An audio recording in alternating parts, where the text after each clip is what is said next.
I'm Captain Jack Sparrow. Savvy? You are without doubt the worst pirate I've ever heard of. But you have heard of me. Hello, Poppy. You fiancé. I'm disinclined to acquiesce to your request. Means no. You're going to want to know what it tastes like. Where's the rum gone? You best start believing in ghost stories, Miss Turner. You're in one. I'm honey with wobbly-legged from pirates! Welcome back. My name is Kit. My name's Madison. I'm Andy. And I'm Steve. And this is Streaming Things, streaming Pirates of the Caribbean at World's End. We are at the third installment of our Pirates of the Caribbean coverage, and we are excited. Good to be back. We're down to the depths. The song has been sung. The Brethren Court has been called to order. Which song has been sung? All of them. Oh, man. That's a lot of meetings. Yeah, that's right. The Brethren Court song is dictated by The Vibe, as everyone knows. I hope you guys are enjoying this coverage. A little warning. Madison, she was up all night, toot and blow, and whatever kids do these days. Yeah. Probably fentanyl. I don't know what you guys do All these of it. days. All of And it. I didn't know it was daylight savings, or what is it? Yes. Is it Daylight daylight savings? Yes. Yeah. Are we back in the savings of time? No, it ended. Okay, so now it's real time. Yes. We have more day. I didn't know. We were springing forward. So when my alarm went off, I was like, Yeah. why do I feel like this? Why is the time Shiver gone? me timbers. Why is the rum gone? Yeah, I thought I got 7 hours of solid sleep. Turns out I got 6. Yeah. Makes sense now. I didn't know Same. until I got in the car and Andy was like, "Psh, time change. Am I right, buddy?" And I was Yeah. like, I didn't realize that until I got out of the shower and I had a similar feeling. I was like, man, I feel worse than I normally do. Oh, it's because I got 5 hours of sleep. That's why. really dragging Got ass it. today. You just Yeah. one up me on the less hours of sleep? I just wanted to slide it in there. This morning when I had 4 hours of sleep, Oh my God. Oh. Yeah, when I had 3.5. Oh. Yeah. Madison, Andy, Madison do you have definitely more? had the least rest. Yeah, I did. But I had diarrhea this morning. Beat ya.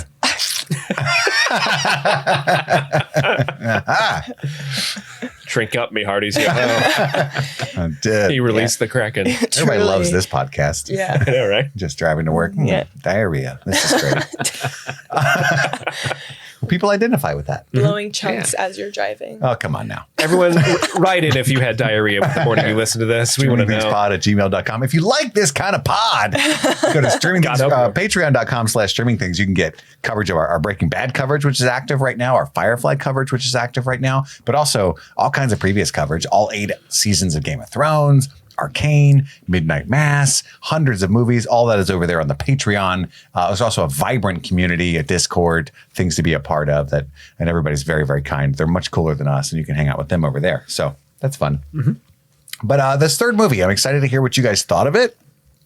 I think I got Irish. My, The thirsty I'm a thirsty boy in the first 2 films. at World's End. you wouldn't want to fall in love with a boy like me, would you? There goes that dream. I think the first 2 films are masterpieces. I'm excited to hear what you guys think about this third film, though. Madison, start us off. Do you have any overall thoughts on At World's End? What was it like to revisit it?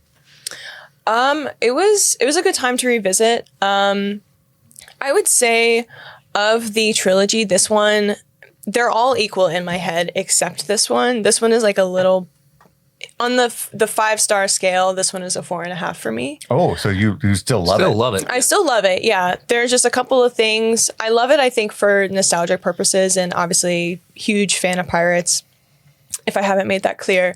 But for me, there's a lot of issues I have from a feminist lens. It really drives me nuts that Elizabeth Swann, who inherently becomes one of the most powerful decision makers in the movie, has to kiss 3 men in the movie, and I just am like, why is that a thing? That's like my only gripe with this movie, and maybe it's just because I coined that thought forever ago, but I just am like, I can't unsee it every time I watch it now.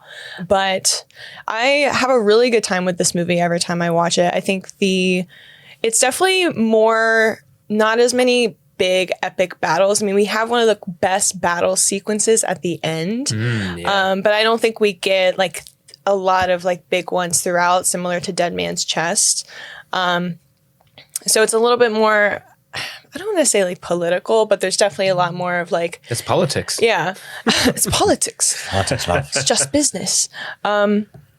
But I had a really good time revisiting this. Again, similar to how I watched the first two, I watched it on my PlayStation. My mom has been watching them with me, which has been elevating the experience. How does she rate this movie? She likes it. Okay. Yeah. We should get her on. We should get Suzanne on here. Sue, what do you think? She would have a blast.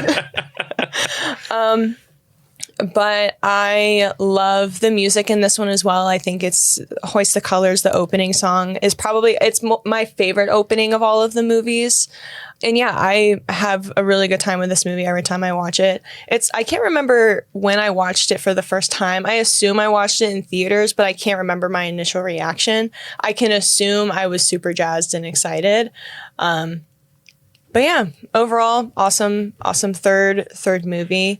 I think if the intention originally was to keep this series a trilogy, I think the way that this movie ended encapsulated the first three. So I like that. I like that we have, even though there's 5 movies total, and people like to, and they definitely leave the door open for more installments. Correct. Too. Yeah. But I think for a trilogy, which I know famously people call it, I think it's really sound, really good storytelling altogether. I want to chime in for a second before we go to Andy, because you talked about Elizabeth kissing 3 men, which is bizarre in itself. But also, I believe she goes to kiss Jack, which would have been a 4th, and he's like, no. Yeah. Which is it's such a weird choice. Like she tries to hug him. Like, I thought it was a hug. Well, he at least thought it was a kiss. Yeah. I don't know. It's just a weird, because she's on her way to have sex with Will. And she's like, real quick, let me get a 4th in here. Get one in. Yeah. Again, I'm the only woman here because one's a god. I mean, count them down for me. I know it's Will Norrington. Norrington's the one I'm thinking forgetting about. Okay. So only one is like she initiated it. One is definitely against her will. The Norrington one I'm unsure on. Yeah. No, I definitely. I also don't. He was going to die. She was like, Yeah. I'm also not. Yeah, I'm not that like truly. And also we can talk about it during the recap, but I'm curious your guys' thoughts about Norrington's death. Why am I saying it like that? Norrington. Norrington. His death, I feel, is a little, like when I watched it this time, I was like, his death seems a little strange, or at least like how it happened. I was anticipating a more like the gesture he did was really sweet and really great, but I feel like it was just kind of out of nowhere, maybe. I don't know. I was anticipating his character, I think, to have a little bit more of like a bigger role with like the end. I think his character is one of 2 in my eyes that actually their arcs suffer because a lot of scenes were deleted with them in it. Oh, really? Okay. Him and Governor Swann in particular, and I'll talk about that later. Okay, because gotcha. the Governor Swann one specifically, I'm like, I don't know why. Like, I understand you're trying to get this giant movie down because it's a long ass movie, so you're trying to cut wherever you can. But like, I really was like, a couple of things they deleted. I'm like, I really think that was a mistake to take that out. But it's interesting they cut so much of the different story arcs, but then left such a long scene of 17 Johnny Depps arguing with each other on a boat in the desert.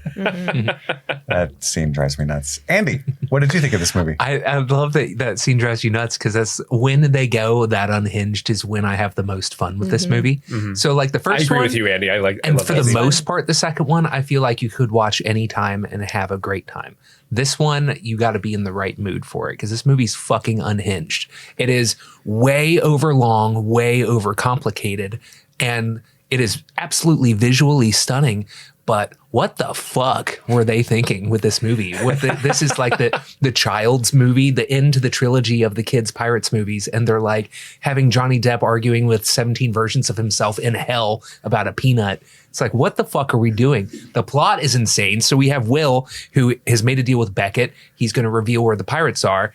Meanwhile, Johnny Depp, who has also made a deal with Beckett, is also working to reveal where those pirates are, but he's also trying to kill Davy Jones, who has also made a deal with Beckett in order to let the East India Trading Company take care of things. And he's in love with the chick from 28 Days Later, except not really, but also kinda.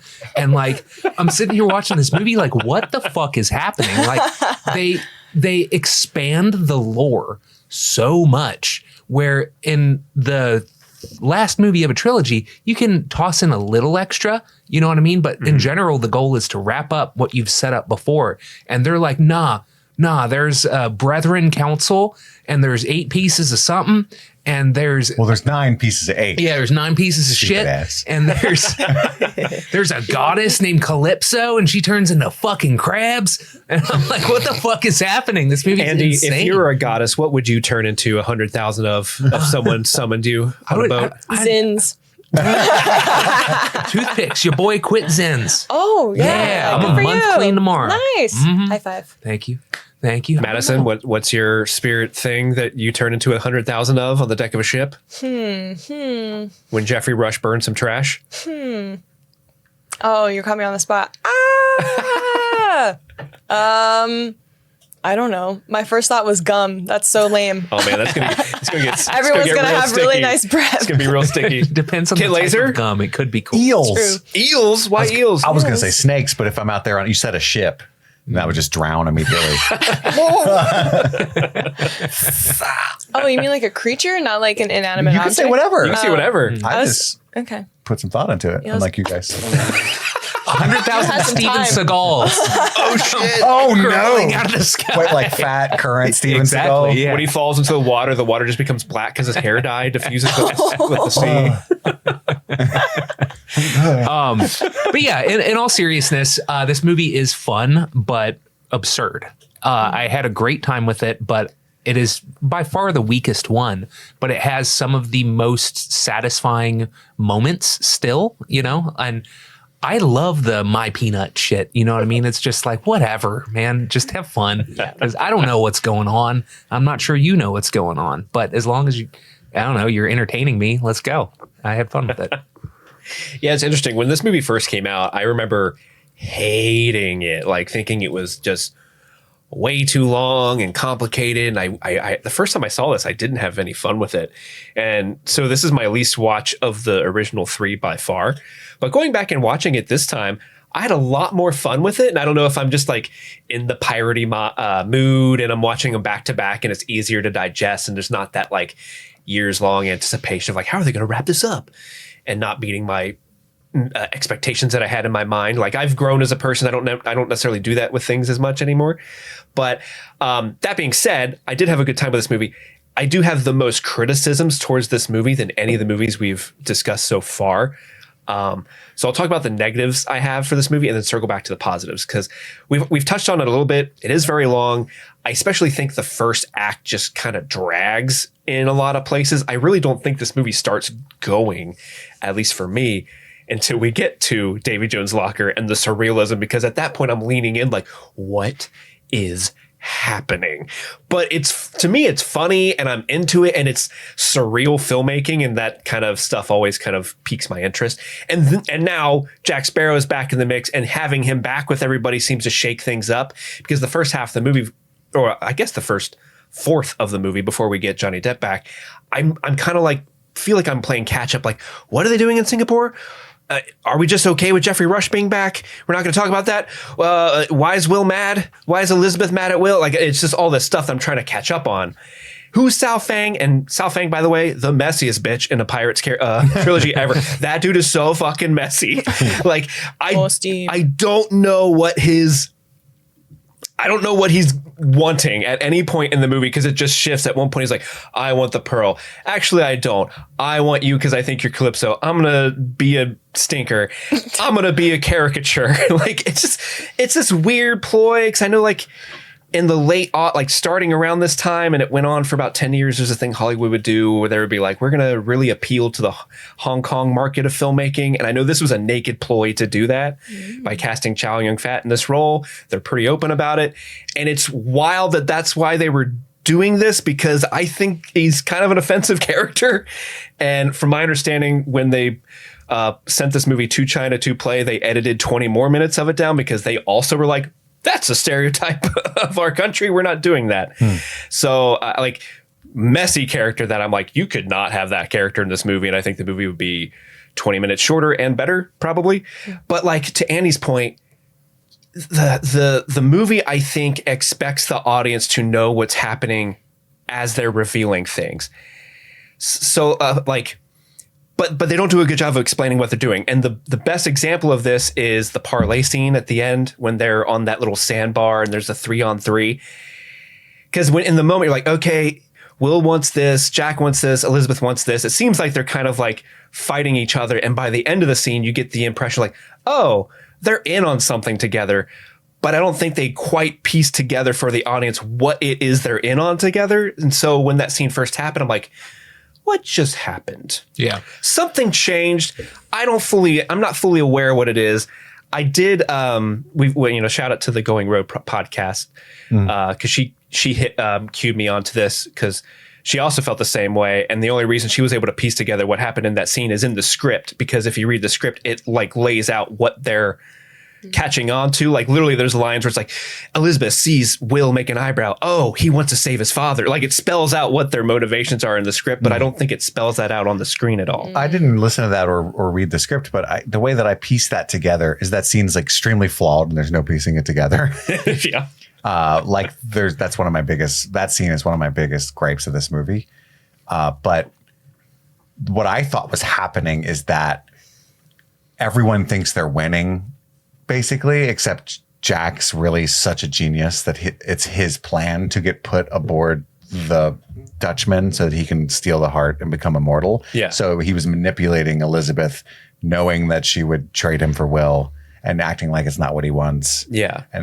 And then they all just kind of secretly have faith in Jack to save them all in a weird way. So they're like, suspicious of what he's doing, man. But yeah, you know what I mean? Like that's the way I read that scene. Yeah, at some point she says, let's give him a chance and it's to do it. And I'm like, to do what? Yeah. They're not really communicating well. And also like Jack's plan hinges on making her Pirate King, but he has no fucking way of knowing that she's going to be Pirate King. Except that he's a genius and knows that everyone's going to vote for themselves and then he's going to be the swing vote. But how does he know that Sao Fang died and made her the pirate? Oh, he doesn't. There's a line earlier in the movie that trumps you, Steve. Do you think he plans it out ahead of time or he just makes it up as he goes along? But I think the They're movie talking about gore, Steve. Yeah. It's worth mentioning that this movie started shooting without a completed script. Yes. Mm-hmm. And there you go for everything we're talking about. Boom. Yeah. Answer. Yeah. Boom. There you go. And then there's, like I said before, there's some scenes that I think would have benefited the story overall that they cut. Like the fact that they find out this major piece of information that, because I think this is the movie that explicitly tells the audience if someone were to kill Davy Jones, they have to cut out their own heart and take his place.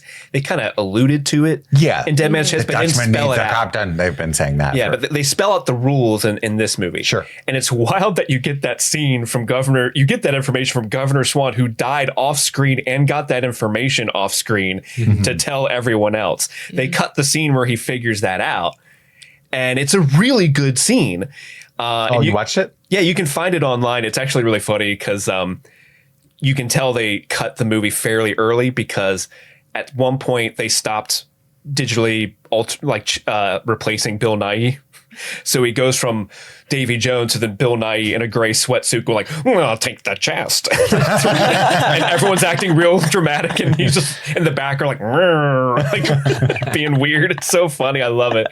But it's a really good scene. And I know Jonathan Pryce, there was this interview where he was saying he didn't want to do these two movies, but they coaxed him with these, we got these really great scenes for you. And this is one of the scenes that he was like, oh, okay, that's a good scene. That's a good scene for my character. It's maybe the juiciest scene Governor Swann has in all three movies. And he went to the premiere and he's like, here it comes. Here comes my scene. And then it doesn't go on screen. And the way he tells it is he realizes it's been cut. He turns around because Gore Verbinski's sitting right behind him.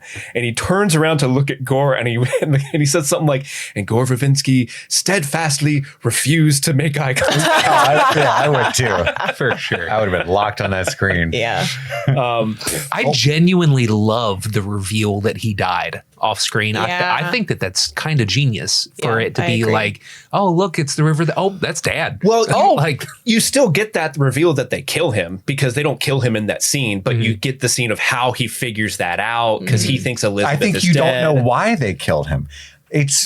I think it's they- bizarre. they're like- I don't know what he's doing, why Beckett ever needed him. He's just a tiny governor of Port Royal, which is probably a huge port in this world, and in the real world it was too.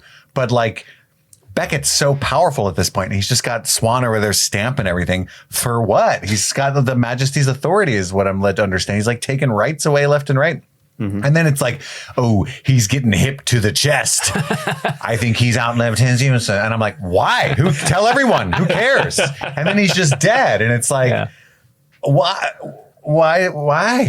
Was he? I guess he was afraid Governor Swann would like snitch to the king. He's got a magic heart in a box, I guess. Maybe. or something. Davy's heart in a box. My heart in a They box, also girl.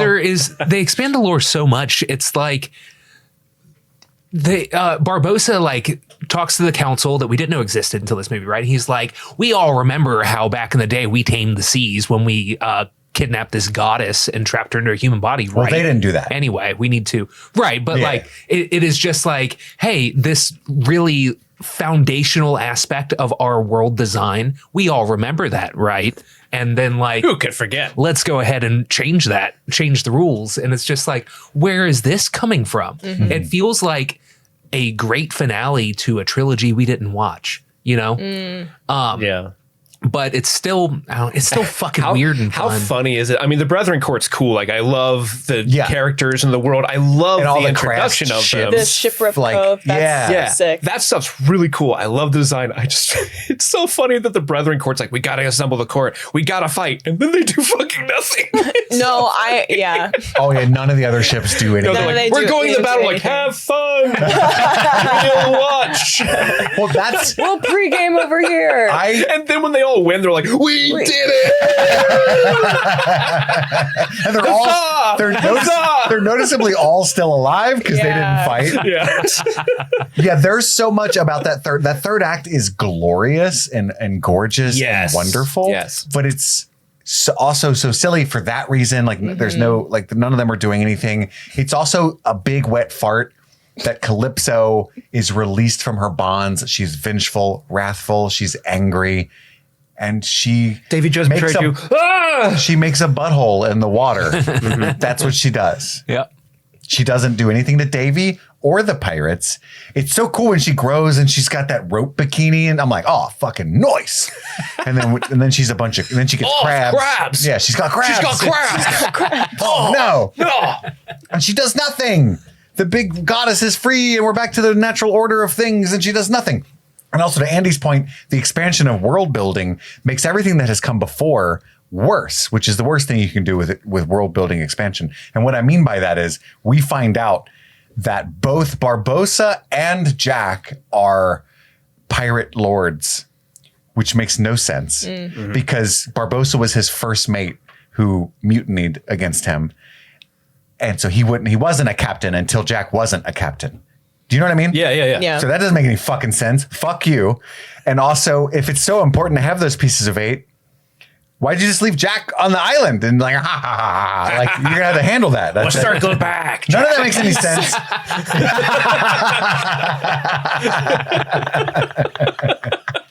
and I resent you. You know. That's all. Barbossa shouldn't be a pirate. He's so cool. Like I get it, and I don't care. Love him to death. But there's no reason he should be a pirate lord. For me, I feel like he would make more sense as a pirate lord than Jack would. He does, like the way he carries himself and his like acumen, but not. We know he was Jack's first mate until a decade ago. Yeah.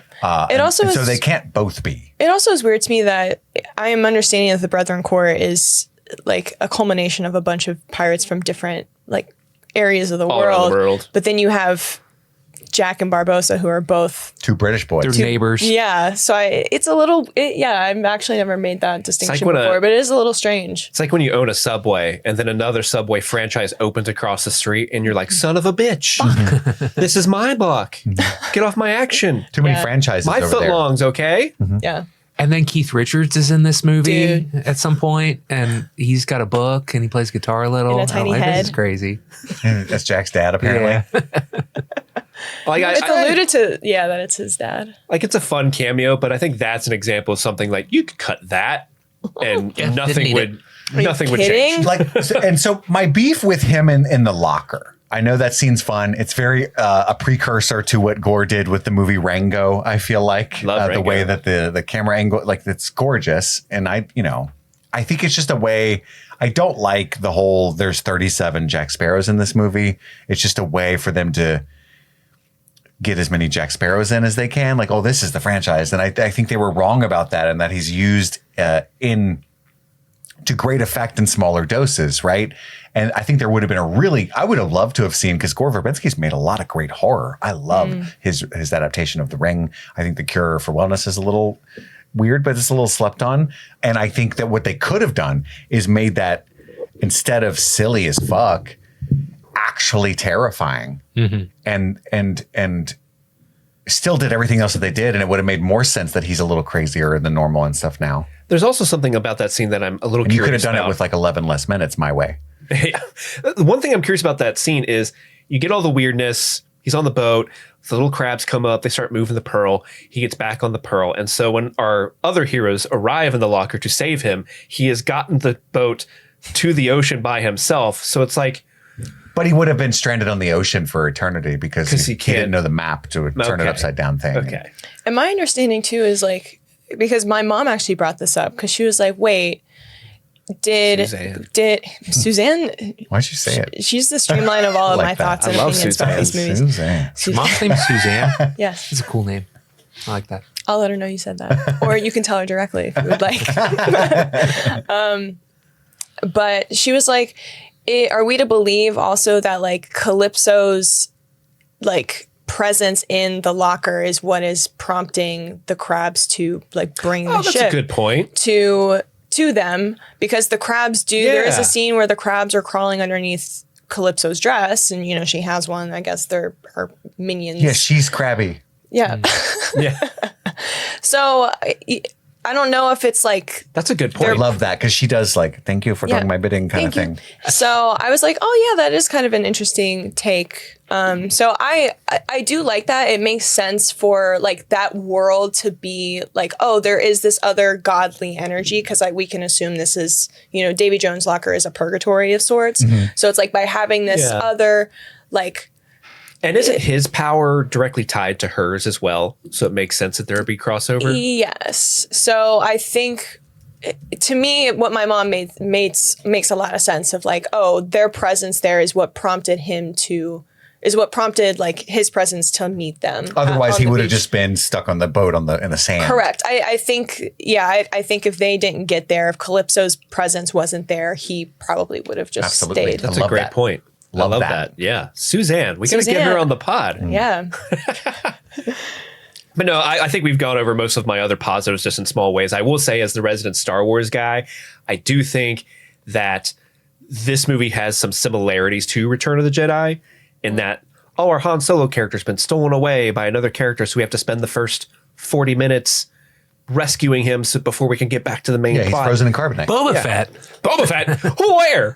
Salfang. But I do think this movie does a better version of the rescuing Han than Return of the Jedi does, because everyone has reasons to rescue Johnny Depp. We need Johnny Depp for this. Did nobody rescue me because they missed me? I'm sorry. Whereas in Return of the Jedi, there's like, we need to get Han, but there's an empire going on. Put that on pause. I love that guy. Harrison Ford's dope as fuck. Come on, we gotta save him. Yeah. And then we touched on it briefly, but the Maelstrom action scene at the end is phenomenal. Mm-hmm. It's amazing. It's a little silly how we get there, but it's so good. It's so good. It's so like by the time we get to the Maelstrom, it's like, this movie's awesome. I forgive them for everything I've had nits to pick on about this movie. This because of this scene, it's great. So good. But Kit Lazer, hit us. I mean, we've kind of, it's such a fun movie to talk about that we've crossed over everything, in a different way than we typically would on our overall thoughts. But I really like this movie. I'm 100% positive it's not as good as the first two, and I don't think that's a remotely hot take. It's the internet. I'm sure someone out there disagrees, but I feel very confident that that's the case. And yet, I do really, really like this movie, and some of that stuff, like the iconic demise of Lord Beckett, is it's perfect, among the coolest things that this franchise has ever done. Right? Yeah. Like that's such a cool thing to do, with the ship disappearing around him as he's like, shell shocked walking down the stairs. It's so fucking cool. And it actually mirrors what happens earlier when the Endeavor is just kind of attacked and he's very calm. It just happens. It's just good business. It's just a little more crazy. I think the Davy Jones ending is a dud. We get nothing with him and Calypso. Mm-hmm. And that's weird. And the Calypso thing's a dud. And some of the expanded world building, like I said, kind of ruins everything a little bit. They treat Elizabeth Swann, who is the protagonist of the franchise, and they forgot very poorly, like just looking up her dress jokes, and she kisses every dude in the movie. And, it's just like, it's cool that she but they were like, well, we made her the king. Yeah. Hot king. You know what I mean? Like, and it's Did you see that hat? Whatever. Yeah. Like, it's just that parlay scene I fucking hate. Why is Will there? Like, I know Beckett has he makes a deal with fucking everybody. Mm-hmm. He doesn't need to make a deal with any of these people. He's got the compass. He gives the compass to Jack. I don't fucking know why. I could just use this compass. Well, then you won't be able to get in the thing because we'll do a fucking. The thing you want most is me. It'll be trapped in there. What's it called when you do a siege? You have to do a siege. That's fine. That's a fair rebuttal. Oh, okay. Here, take the compass. Whoa! The compass does hold like it's super magical. I keep that forever. The compass does hold like such a major part of like everyone's like plot. I don't know, and it's to me it's such a like. To me, when I watch this movie, I'm like, oh yeah, the compass is just with who? Like it doesn't, for the audience, I feel like it's not as important as like what the characters are making it out to be. But like the compass is important for each character to have to accomplish whatever heist or whatever thing that they're doing. And it's just kind of like a throwaway thing in my head. Cause I'm like, I don't really give a shit who has the compass. I don't know. It just doesn't make sense for me why they have to like pass the compass around. Like I understand but it's why. So OP if you're really looking for something. Yeah. And it makes no sense that Beckett would just give that to him. And it definitely doesn't make sense. Like I get from the movies, like we want all our main characters on this little island. That's a dope ass scene, but you have to make it make sense. And there's no, Davy Jones is just in there in a bucket. Oh my God. I wish that I wanted to see everyone like one by one putting the buckets out of the ship for him to like, let me get in there. Move it closer. Put it on the thingy. I can't do the splits. It's got to be closer. And what happens if he trips? Oh, I don't know. And like, does the world end? Who carried the bucket to that sand? No. There's tinier buckets from the water that lead to the bigger bucket. Yeah. Oh, so he's got a trail of buckets. He's got a trail of buckets. He stepped. He's got a trail of buckets. Turner, get the small one to start with. So he could just use buckets to go on land and get his dick sucked whenever. Totally. His little tentacle sucked. Have you ever tried to get your dick sucked while you're standing in like ankle deep water? Yes. So often. More often than you think. But I'm just saying, like, that's a hack that you shouldn't allow to exist.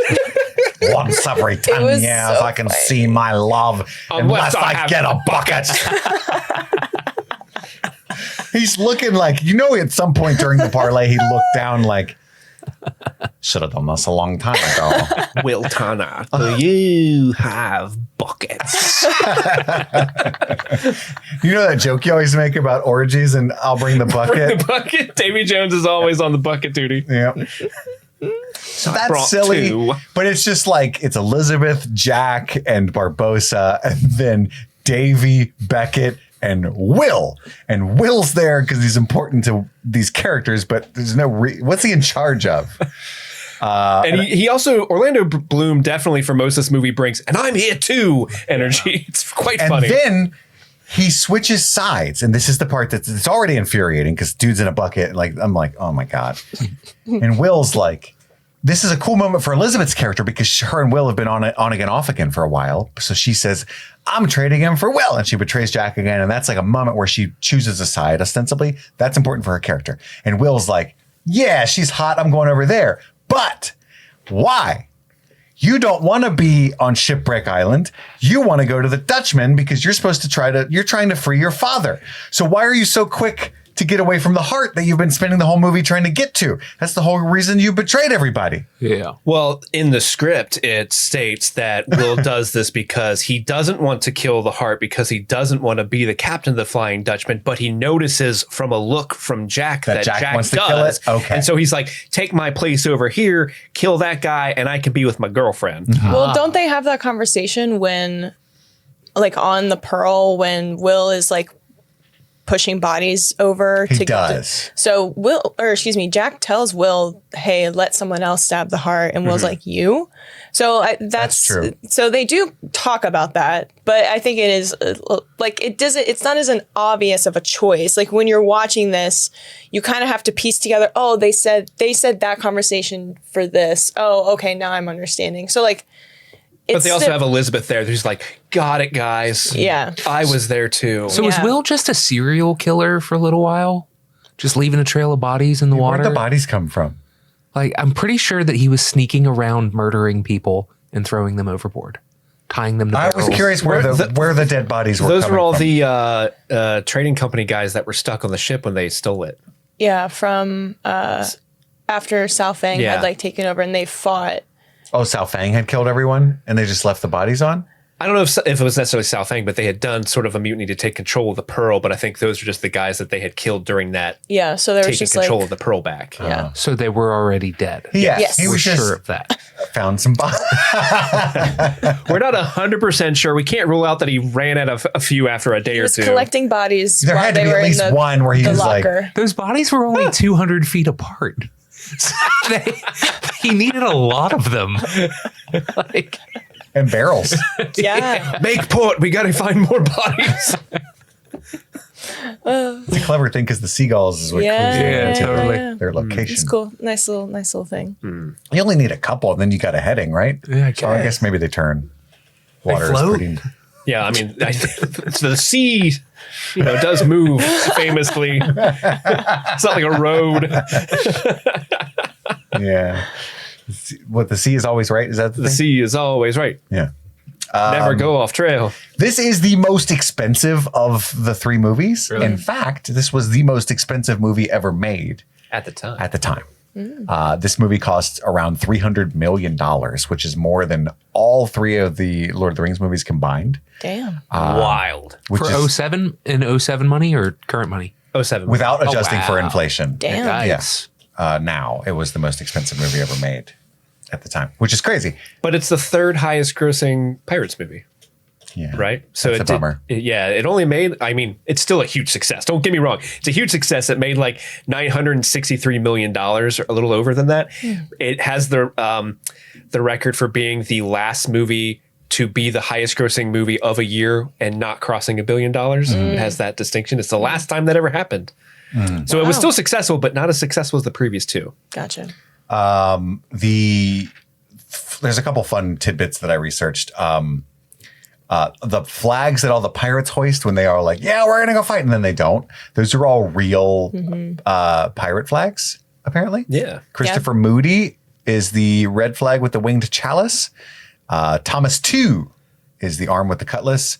Devronk, a man clubbing a skull and crossbones. Bartholomew, Black Bart Roberts, is the man dancing with a skeleton who holds a spear. And then Blackbeard, Edward Teach, probably the most famous pirate of all time. Anyone who's watched Our Flag Means Death They know about the years since this was like, hey, I know that flag. skeleton holding a spear, stabbing a red heart.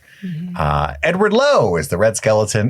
Fun stuff. I thought that was neat. Yeah. The scene where they go over the waterfall, which is actually Niagara Falls, and they go into the underworld. They pushed Johnny Depp over Niagara Falls. Yes. That's awesome. Well, he wasn't on that. Oh, that's true. He wasn't on that. Yeah, that scene wasn't his. It cuts to black and you hear all those noises and including Dead man's chest. Well, no, Tell No Tales, which is the title of the fifth movie. Too.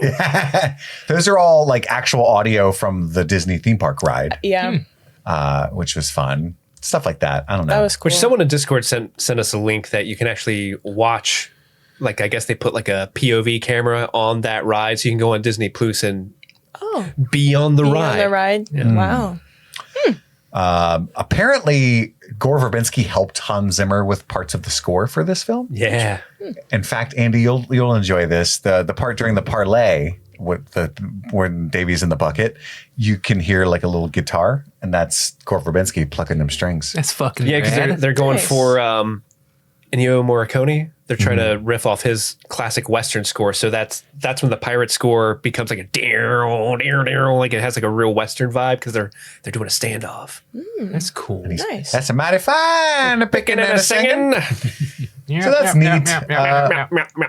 I think this it's better than I remember, and it's so fucking cool. I love Elizabeth Swann and her outfit. I love that she could sword fight. I love the idea of Will Turner being the captain of the Dutchmen. And though it's kind of sad. It's a really sad ending. Bummer. Sad. Well, I meant like Davy Jones doing it makes sense because he's in love with a goddess, but he's a mortal man.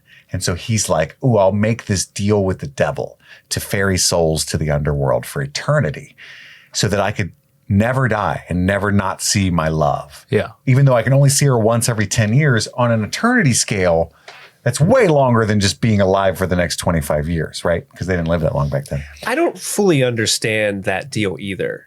Because if he was given that position before Calypso was trapped in a human mortal body. Correct. So he just taught them how. But he's on the sea all the time, and she's the goddess of the sea. Why is it like, girl, in 10 years, we're going to hang out on a beach? Like, I don't understand why, like, that's because he's got a job, and you can't just be fucking your action on the clock, Steve. She gets one day off every 10 years. I'm just saying, she could at least be like, have her face show we the way, know, like, you're doing a great job, baby. We know from Pirates lore, no girls allowed on the boat. Tis bad luck. So, at best, Will is going to get to see Elizabeth 5 more times. That's the point I was trying to make. Yeah. Is it sucks for him? Yeah, because that deal, like, unless she serves on the Dutchman. Yeah. By the time he sees her the second time, she's going to be 50. Yeah. Which in the 18th century is 90.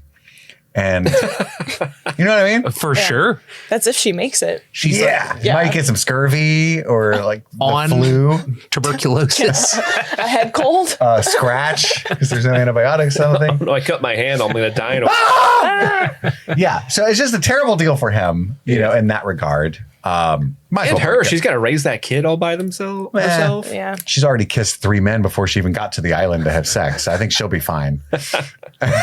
Like that day.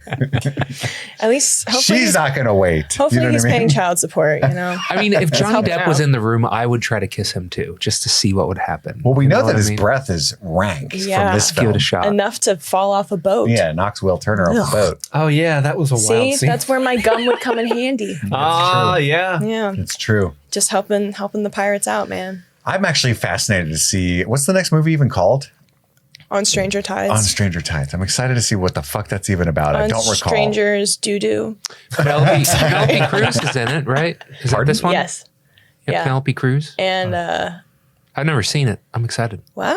Yeah, I'm so curious to hear Last your time I thoughts. tried to rewatch it, I couldn't even finish it. I'll be honest with you. Because I was doing like a rewatch of this franchise like a year or two ago with my son. And I don't think I made it to Dead Men Tell No Tales because of that. But anyway, let's get into the scene by scene of At World's End. Are you guys ready? Yeah. Well, we can't do it yet. Sorry you're ready. We got to hear from one of our sponsors. Okay, so we're back. We start the movie, and I do love like the spirit of this film. They throughout these 3 movies, they've leaned into the idea that piracy is a symbol of freedom. They equate those 2 things. This is a fun version of pirates where the pirates are the good people, the days of yesteryear, right? And they lean into that hard in this movie. It's also interesting that one of the big kind of motivations in this film is that Jack Sparrow wants to stab the heart of Davy Jones so that he can become the immortal Jack Sparrow. That was apparently like an abandoned plot line of the first film where he kind of would want to stay cursed so he could live forever. They kind of like touched on that a little bit in Curse of the Black Pearl where he's like, but it was like initially like apparently a huge thing that they were going to run with. And then they used it here, which I thought was cool. I forgot to say my overall thoughts. I do love the spyglass envy bit. Oh, it's so me fun. personally, so fun. big fan. I just think, I know you guys love the multiple Jack Sparrows, but it's just like, it's very, it gives Johnny Depp's version of Willy Wonka to me. And I hate that. That movie's fucking awful, right? It's Charlie and the Chocolate Factory. So that's just where I'm at with that. But it starts with Lord Cutler Beckett. And he's hanging all these people he's like suspending hella important rights, Madison. Yeah. Hella. No right to counsel, no right to jury, no you can't right. even assemble. No. None of that. The Avengers are fucked. Anybody who's ever thought about a pirate is getting executed. And it's like, oh no, a little boy. They're bringing back Prima Nocta. Yeah, just all of it. Which I think historically, like, piracy, it was obviously became illegal, and then there was a moment in time where the king had sent out, I'm gonna butcher the government terminology, but essentially like waivers to say, hey, we're gonna hire you pirates to like capture other pirates. So that's when a lot of like pirates were like turning each other in. Pirate on pirate crime. Narc. Yeah, that. A backstabbing bitch. Yeah. And so I can assume that at this point in history that is occurring, and they are. Well, that's what Sao Fang is. Yeah, and so that's essentially historically what is happening, and then I assume we're also nearing the end of the golden age of piracy. So there's a little bit more like legal control and more rules that are implemented, and so anyone that's associated with piracy is. I don't think it was as serious as like death, but in the same breath, it's going to be a major punishment. Oh, for sure. And this is where we get I love this scene. It's so silly. The idea that this song is what summons the court, and it's like all these people know it. And it's kind of like John Wick's one of my favorite movies of all time. I love that franchise. That's another franchise we need to do. Hell yeah. That'd be fun. Everybody knows about the assassins. Everybody loves them kind of thing. And it's like, sure, whatever. I'm in. Fuck it. That's kind of like what's going on here, where it's like everyone knows the song, but the Hoist the Colors song is so dope. Get knocked down. And I get up again. That's not the song, Andy. He's finally singing. I love the bit where it cuts It's to. just one of those I drink a days. drinky drink. I drink a drinky drink. I drink a drinky drink. He cuts to Lord Beckett, and they're singing, sir, and he goes, "Finally, I love this song." It's Hell like, yes. like, why is he wants? I guess he wants the He court. starts singing along. Fetch me my glow sticks. I hope He's doing the finger days. One of those guys. I hope someone has done an edit of like a dub of any other song over whatever it is they're singing, and it's Finally, So Pink Pony the Club. song was sung, and that makes some coins vibrate. They have pieces like of 8. magic. Oh, it's the pieces of 8 that vibrate. Pieces of 8 are twinkling. So well, we think that little kid had. They a piece lay of 8. all the coins out that we've seen throughout the movie, and then it's the jokey twist that the actual pieces of 8 are just whatever they had in their pockets at the time. Yeah. I'm to understand that it's kind of like, I don't know, it's a call. It's a magical call. Obviously, like these people, but what communally do they decide when they decide, oh, I think by the time we're hanging, we should probably ask for help. But but the help is our pirate leaders, I guess. I don't know. I get similarly to. It is funny because they do make a meal of that coin that he drops and the coins that they've got on the table. Like it's even like in the logo, they have it like slowly Lord of the Rings style falling and clunk hitting the desk. Those coins really don't mean anything. It's just It's cool. like the ping pong balls in Marty Supreme. Holds one up to his ear, and it's like ringing, and that's like how they know the song got sung. Yeah. Right. Again, I think it's just like the movie magic. Yes. But then later, it's not those coins. No. So It was just a joke. yeah. But it doesn't mean. Don't think about it. Okay. Don't worry about it. It's just Barbossa like, Well, what are you doing? Do you hear it? The song's been sung, and everyone's like, "Well, I like like how a he shell. spits on it to hear it. that's what I do spit with on my." it. I used to do that with my iPod. Got to spit on it. Oh, you spit on your iPod? Spit on that Yeah. thing. Spit on on that it. thing. Haktua. Hoist the colors high. Heave when they all join together. Gives me chills. Heave. Oh, so good. Like, you ever start that at a bar? You'd be the Dude. most legendary dude of all time. My touch tunes. Hoist the colors? Yeah. We should try doing Let's that. go. Let's go. Let's try it out. Let's do that. But you have to, whoever starts it has to do it in like little kid voice. Yeah. That'll be Andy for sure. That's just his natural singing voice. Yeah. Hey, You have a little bit of a falsetto. It's not a big deal. I have a great singing voice that, yeah, I can hit higher registers. It's fun. But no, I'm not going to be that little kid. I wrote down little bitch boy starts singing. That's what my notes say. See, that's a perfect casting for Andy. And then Elizabeth is singing it as well. She's rowing her little boat. We find out in a moment that she's in Singapore, and there's soldiers all around. So the Her Majesty's soldiers are running amok. Mercer's there in Singapore. Mm-hmm. We know and hate. All my homies hate Mercer. Mm-hmm. And the pirate man's a little offended that a woman is singing this legendary dangerous song. Yeah. Right? And Barbossa's there to back her up as well, though. That's kind of neat. We're like, oh, yay. And like Steve said, it is interesting that we get this big reveal that he's back alive at the end of the movie, the end of Dead Man's Chest. And we don't address how or why. He's just here. For an hour and a half into this movie. Shut up. And even then, it's very like, I guess since you might care, this is why. Because it's not until Calypso like turns his hand into a skeleton and all that shit. And it's like, dude, that's you. But geniusly, is it, I don't care. I'm so happy he's back. What was the deal that he struck with her? He said the ends are all that you said. She resurrected him because he's one of the pirate lords and has to be alive to free her. Oh. So if you free me, I'll let you keep living. I'll bring you back to life, but you got to free me. So what was the disagreement about? You said the ends are what matter, not the means. I don't know. I guess she was offended about. Well, he's like throwing her in the brig and stuff and not being super chill. Well, he did that after she complained about the means. Sure. I don't know. She didn't like the way he was doing it. Or his vibe. Didn't like the cut of his jib? No. Unlike how Billie Eilish feels about me. Gotcha. That's a callback to something you guys didn't hear. We love you, Billie. I hope you're listening. Oh, she is. Yeah, I don't know. Yeah. It doesn't matter. Yeah, you're right. It doesn't really matter because at the end of the day, it's like... We just need that cool shot of her touching his hand and it turning all wilty. Yeah. But that's not happening now. We just saw Barbossa, Gibbs, Pintel, Rigetti. The rest of the crew are all sneaking in from the back. Pintel's head. Tia Dalma's there looking super cool. They all have little things to conceal that it's heads, but it's just his bald head. Yeah, they're going like full apocalypse now, like snorkeling. Will's off getting charts. That's just kind of offhandedly mentioned. And then we are introduced to Captain Sao Fang, who they're going to meet with here, who's played by Chow Yun-fat that we mentioned earlier. This messy bitch. Hold on, can we talk about how silly this opening scene is where they're like telling... Just this scene? Not the demigod in the bucket. Right.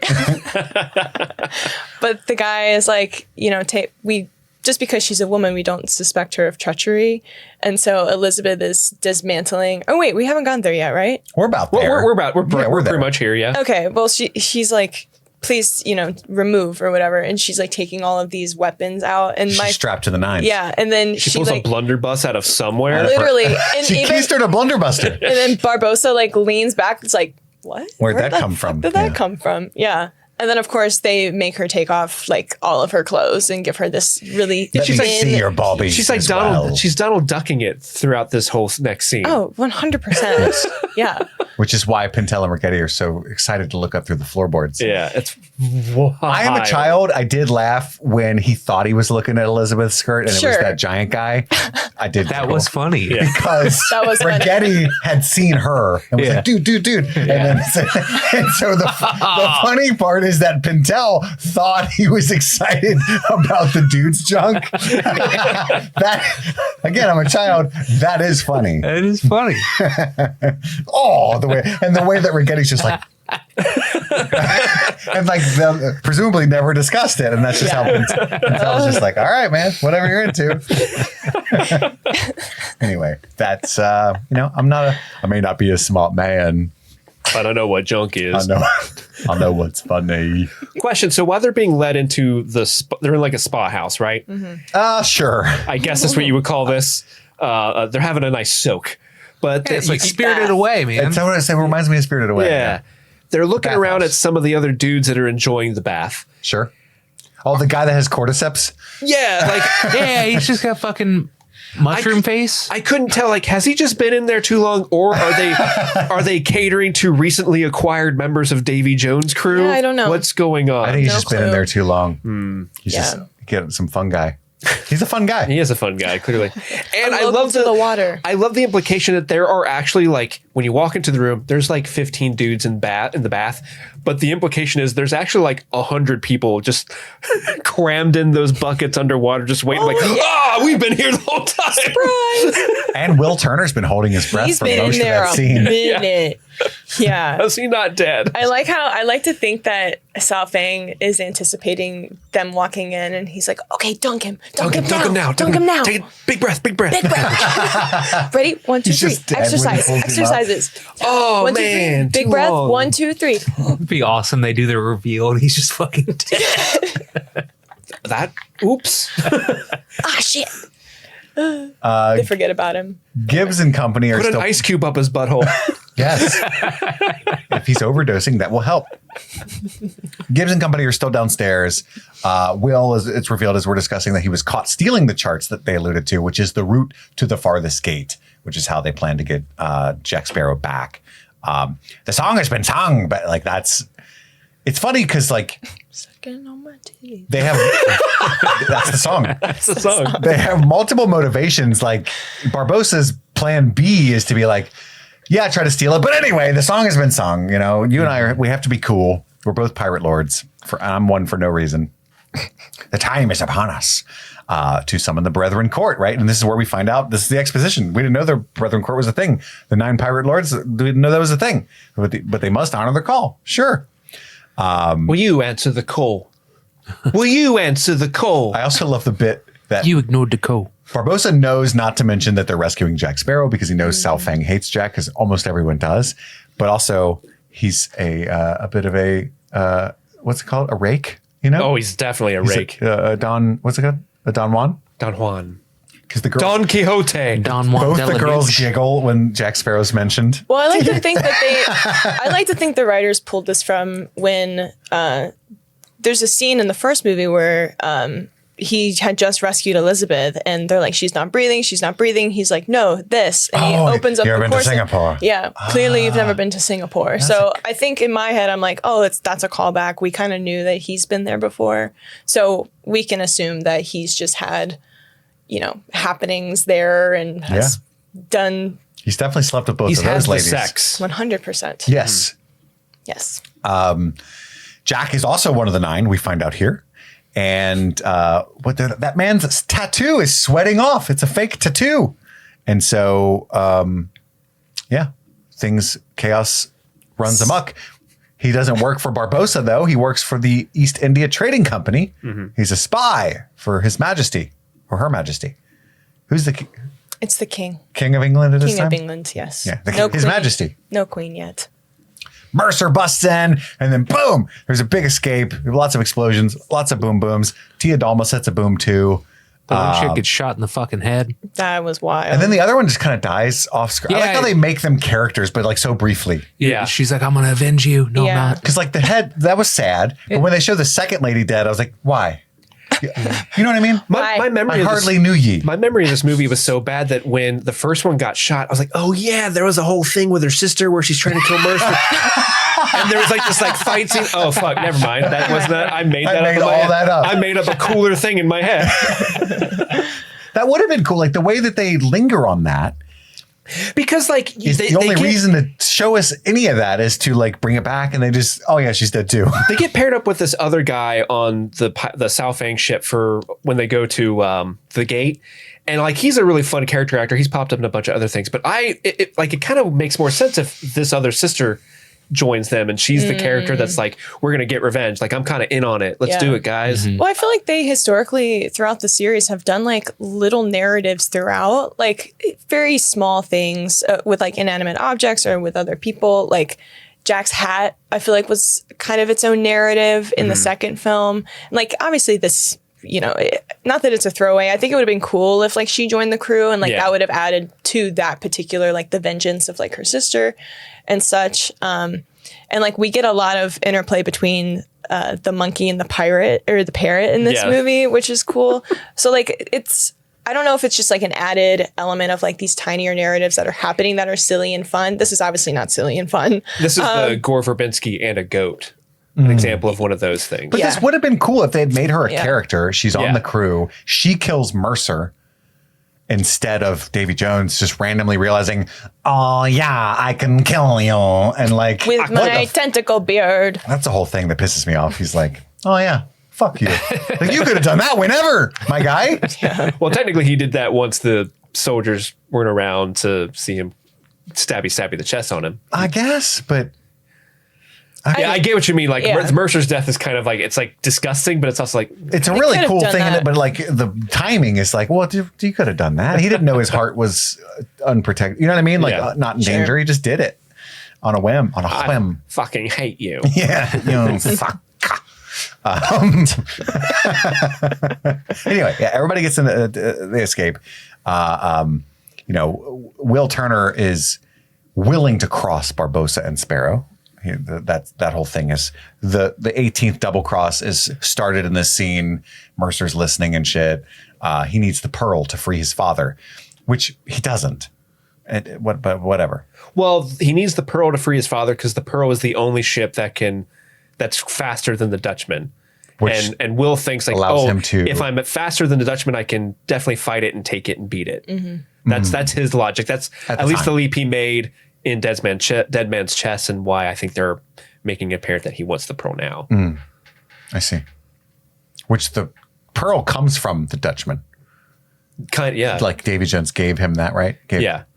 And Tia Dalma gave Jack the compass, who is also Calypso. I don't know if it's the Black Pearl comes from the Dutchman or if it's the Black Pearl existed and then it got shot down and sunk, and Jack made a deal with Davy Jones to get the pearl back. He raised it from the depths. It had a different name, and when it was raised from the depths, what was it called? I don't have that in front of me. That's such deep pirate lore shit. Oh, it's a real thing. Yeah, it's canonical. He had let me look it up. Because the ship originally, the lore of Jack Sparrow is he was. I want to hear guesses on what the Black Pearl's name was. All right, I got it up right now. The white shell. That's literally what I was going to say. No way. That's fucking crazy.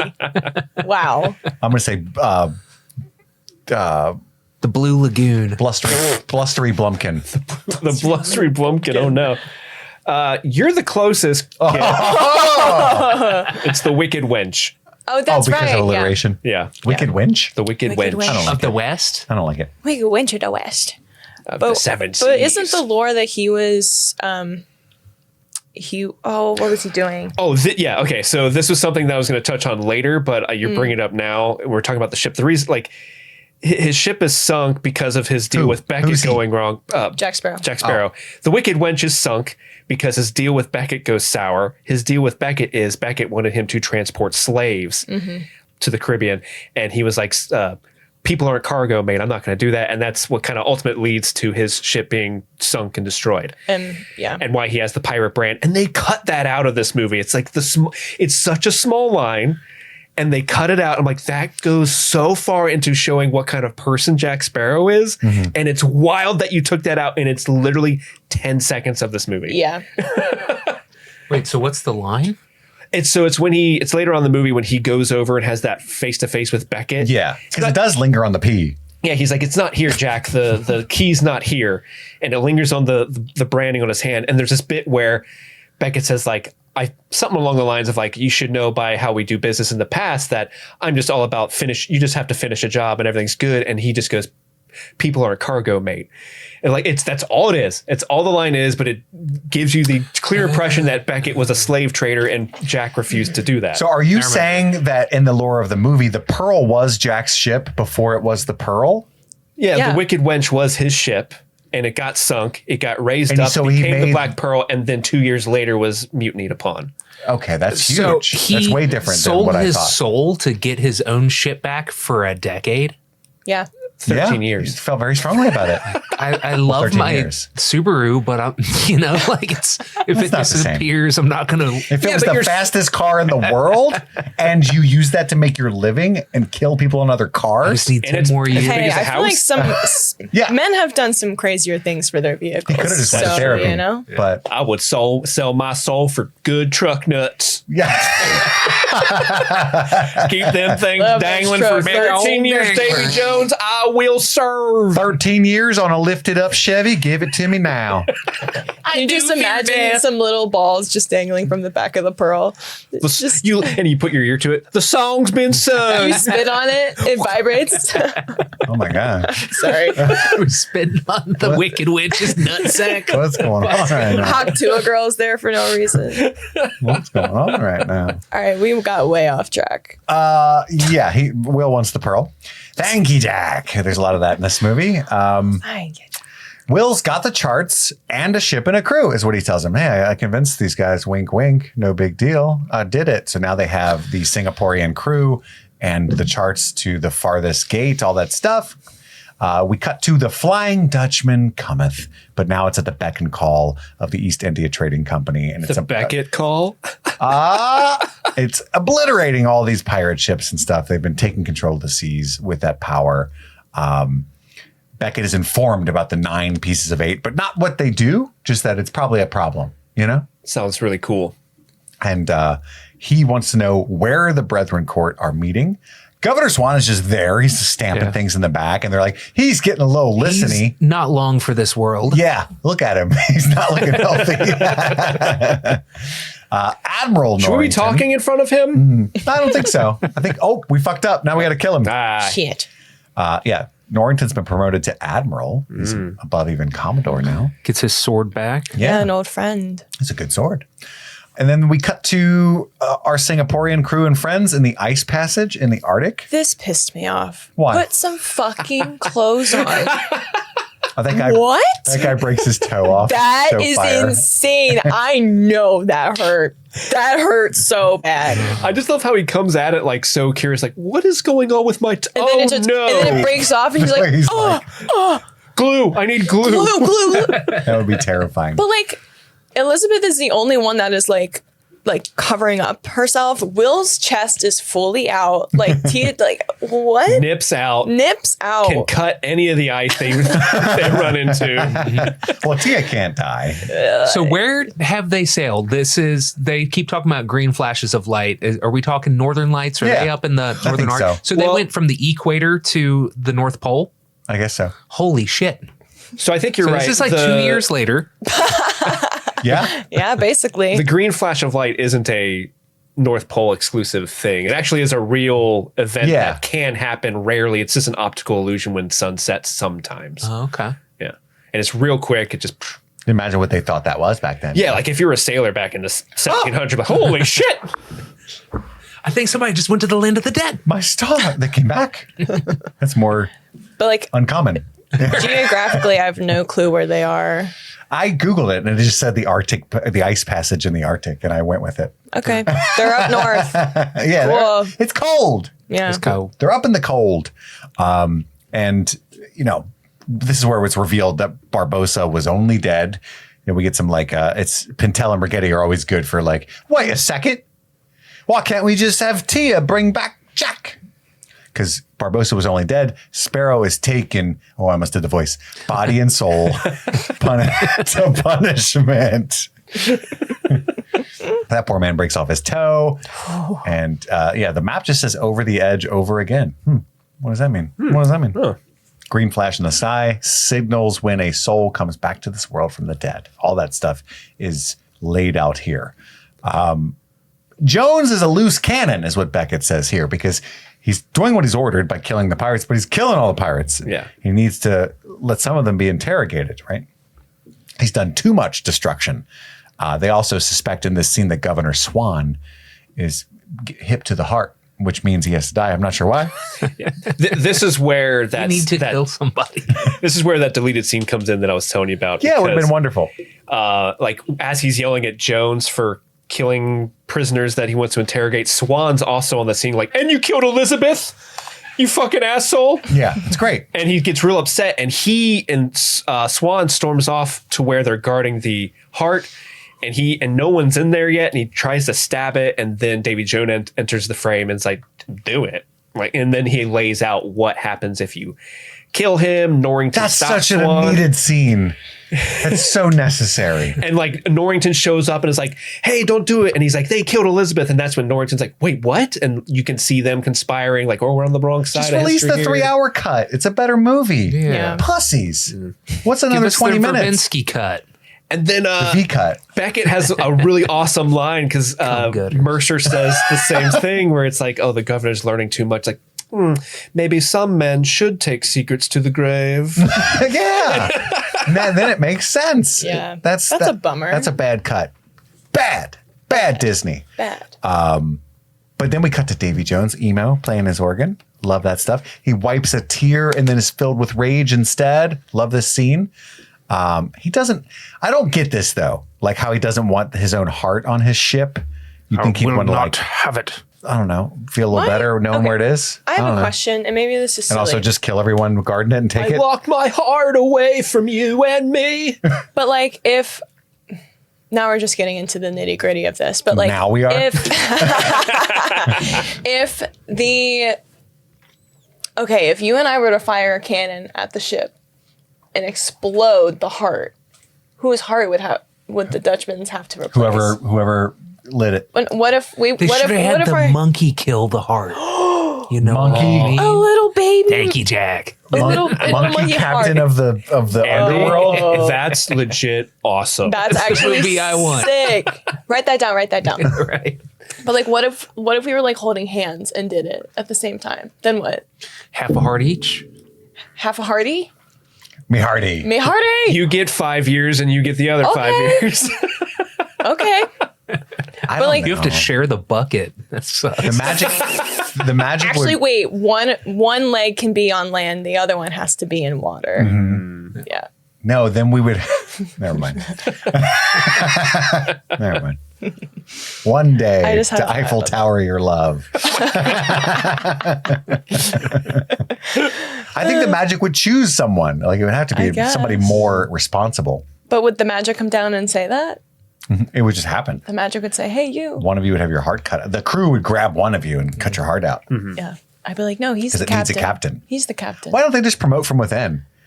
Apparently, the Dutchman is just right. Amazon. And Some companies don't do that. Yeah. exactly. This is To get promoted, you got to transfer. corporate Yeah. malfeasance. That's what I say. But yeah, I don't like the whole he doesn't want the heart on a ship thing and the fact that he could easily just take it back now that it's on a ship. But whatever. I'm over it. But have you considered they've got like 6 dudes pointing bayonets at that thing at all times? Have you considered that Davy Jones can teleport? Well, just one of them. Yeah, has they like, don't make a lot of use out of that. That's a pretty big ability that Yeah. you would think would be more important. Yeah, they really nerf him to make any of this possible. It makes sense to me if Beckett hit it and never went anywhere near Davy. Yeah. That Davy would have to do his bidding because but the fact that Beckett's just like, hi, you want it? And it's like, okay, that's not going to happen. He's not going to allow that. And we get some big news that's kind of also a real letdown. It's just like he made Davy Jones kill the Kraken off screen in between movies. And the Kraken was such a big Kraken thing was OP. in the previous movie. And now it's like, I made you kill it. I Did didn't you want kill to. your pet? Did the old I had to put it down. It's symbolic of the old magical world being destroyed, like It would be cool to see. Yeah, that would have been a better opening scene than that. Well, then we go I'm to the so hanging. sorry, Yeah. boy. So now I'm saying, they're finally singing. Great. Let's kill the Kraken now. Tell me about the rabbits, Davy. they sent Lenny to the Kraken. I just want to pet the Kraken. He just hugs it too hard. The immaterial has become immaterial. What? I thought he was going to say something else. I love What? it. Will asks Elizabeth, how long are we not going to talk? And she says, the worst thing she could possibly say. When we rescue Jack, it'll all be better. I don't really enjoy their communication. I'm like, what's going on? They could just It's my secret to bear, Madison. Yes. So I love that he mistakes her guilt for love. That's a cool thing. And he's just so in love with her that he just wants to make her happy. Yeah, he's misreading what she's experiencing. Oh, she misses Jack so much that she's sad. When she's really like, I'm bummed I killed him. I feel bad. Yeah. That's fair. I like that. And they're young and inexperienced with the communication, and love that's necessary. Makes sense. Will kind of recognizes the locket on Tia's neck because I think he's the only one that has seen Davy's locket. Yeah. He kind of takes note of that as a little weird, but decides to not mention it. And I love how Barbossa is just full on. I don't know. What they do with him in this movie is silly, but I really, really love it because I love that character and the fact that how much fun he's having. Yeah, they lean into the. We're good and lost now. Suck my weed. Yeah. Let's go. You have to be lost to find something that can't be found. Well, it's probably or else everyone would because know where it was. he's finally feeling everything and he's like brought back from the dead. He's much like, I'm alive. I'm feeling everything. I've got so many bushels of apples. Yeah, we haven't seen him eat a single fucking apple. What They the wouldn't hell? be able to get that man out of the brig and stop jerking off to do anything. I feel. You know what I mean? I feel again. I feel chafed. I take a nap and then I feel again later. I need a Gatorade. Thank you, Jack. Yeah. Also, this movie confirms flat Earth. I literally, my notes, the flat earthers are so hard right now. They go off the edge of the world. Niagara Falls. And Tia's just like rolling her sticks on the way down. Like, what's going to happen? We did it. The sticks Maybe fall she's off the calling the waterfall. crabs. She's getting them ready. Oh, yeah. She was sending a little message. Oh, I like that. She said, hey, be there in 5. And they go over. I feel bad for the, red shirt Singaporeans that periodically just die. Yeah. Like 2 of them just fall off the boat, and then I assume they don't make it. They're fine. Probably not. They're okay. You think they They're wash in a up on farm the beach? upstate. Yeah. They're hanging out with Governor Swann. Yeah. Then we get the little dead men tell no tales. That's going to be a future title. Oh my. The whole surreal scene of Jack's samsara, which he's been in for years, I can imagine. I love that tracking shot of his nose. It's so good. That's a good one. It looks great. It's very Rango. The tiny peanut bit. My peanut. To your point, the stuff that works for me most in the surrealism is mostly when he gets off the ship and he's in the desert and the crabs show up and he's licking rocks and shit. Yeah. It's all good. I wash my hands of this. I hate the Willy Wonka 27 Jack Sparrows thing just in concept more than in execution. But what really grinds my gears about this is all the scenes that were cut and the fact that this goes on for 12 minutes. Yeah. And I'm like a little upset about that. You know what I mean? Like, oh, this couldn't be helped. Had to have it. You really just, the only thing you really needed was the one Jack Sparrow who has a crush on a goat. That's all you needed. Truly. You could have just moved on from there. You've already exceeded the joke. I like That's seeing right his there. tattoos too. I like the shirt off and when he gets Yeah, stabbed. that was cool. yeah. That was cool. Yeah, his Actually, back tats were fucking I rad. started thinking the whole time, like, I wonder if I could stomach more back tats, which was so painful just to get all the tiny words. And then I started thinking, what words would I get? And I got like a whole tangent in my brain. Sucking on my tail. Yeah, like you wanted me calling me. The other interaction is when he stabs the one. Is like, well, maybe we should just give us a chance. He's like, no, that's what got us in this mess. I do like that bit for the character. Yeah, character-wise. Yeah. Kind of a callback to Barbossa's criticism of him. It's the thinking, Jack, that got you in this position in the first place. Yeah. There's no bloody wind. Of course there's no bloody And then the ship begins to pass him by because the crabs are carrying it. The Barbossa crew wash up on the beach. Witty Jack, be closer than you think. God, it took everything Which in me to actually- say it that way. Great. Really quick, can we talk? I want to talk about this scene where Jack is, where they filmed it. Is this place? It's the Salt Flats in Utah. Yeah. And they had a very short period of time where they could film Because it's salty. salty, yeah. And I think that when they scheduled it, it had just rained, and so it was like clear and it looked like a reflection. It's actually a really cool place if you want to look it up. But I think The crabs were Mormons. they were, yeah. They couldn't have any of the coffee at Kraft. Hello, my name is Brother Crab. I would like to Ding tell you dong. about Jesus Christ. But it was just really cool how they filmed it, and it was a very quick shoot. And I liked take a look at the behind the scenes with the shadowing over Jack as the ship goes by. It's literally just like the front part of the ship that they used, which was really cool. The behind the scenes of that whole scene is really, really interesting. But I think they had to film in like, maybe a week, less than a week, all of this stuff, which was really cool. So. I would have never guessed that this was Utah, you know? Mm-hmm. Yeah. Ain't no ocean in Utah, you know? Sure. Not that I know of. No. Not that I'm aware of. When he sees Barbossa, he says, Hector.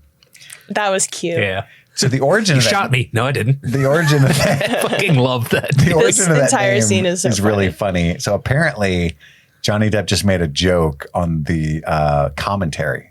Of Curse of the Black Pearl. The DVD commentary of Curse of the Black Pearl. Somebody said, what's Barbossa's name? And Johnny Depp said, Hector, as a joke. But then the fandom was like, oh, cool, Hector Barbossa. And so the writers were just stuck with Johnny Depp's joke. And now his name is canonically Hector because of his DVD commentary joke. I like that. I think that's hilarious. Hector Barbossa. It's a great name. Yeah. It's a good one. He thinks we're a hallucination. That's why he's being so silly. He doesn't think they're actually there. And then there's the whole Barbossa is still stuck on the Pearl being his ship. And I actually like that dynamic throughout the movie. Totally. You know, they're both alpha males, I guess you could say, Steve. Can't spot it. Must be somewhere behind the Pearl. Yeah, that's a good joke. Must be a tiny one. 4 of you have tried to kill me in the past. 1 of you succeeded, which is new information to everyone. That's where Will finds out that Elizabeth is the one that killed him. Yeah. I like the scene where everyone's like, this is happening, this is happening, this is happening. And Jack's like, leave you alone for 1 minute. Everything's gone to pot. That's right. After this whole cockamamie thing, he ends up letting everybody on the Pearl. And then Barbossa and he argue over who is the captain. What are you doing? No, what are you doing? I have the charts. Well, that makes you Chartman. At best. What is the name for the navigator on a ship? I think it's just navigator. Navigator. Really? Yeah.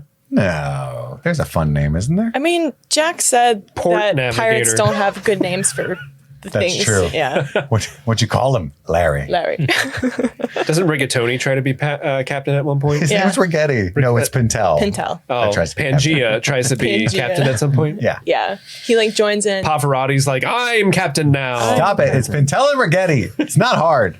It's very hard. Pinty and Raggy. Pin and Rag. Barbossa has a bigger spyglass.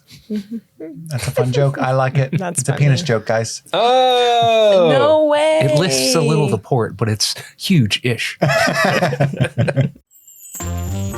It be March 2026, and here at Streaming Things, we're sailing the high seas as we make our way through the Pirates of the Caribbean movies. And before we drop anchor on today's episode, we want to take a moment to thank everyone who supports the show on Patreon. No matter the tier, every bit of support helps keep this ship afloat and allows us to keep doing what we love week after week. But we especially want to give a shout out to our super patrons, the incredible supporters who contribute $25 or more each month. Your generosity truly goes above and beyond, and you're a huge reason why this crew can keep charting the 7 seas. So let's give a special thank you to Cami Shu, Hold On BRB, Erica Lee Barclay, Marilyn, Dr. Rock Art, Justin, Brianna Williams, Mandy Joe, Darcy Way, John Collins, Sun Loving Mortal, Xander Barbarian, Daniel Pack, Rebellious Angel, Narvel Toughnuts, Nice Guy Eddie, Taloon, Mitchell, Albus Stinkpot, D, the letter D,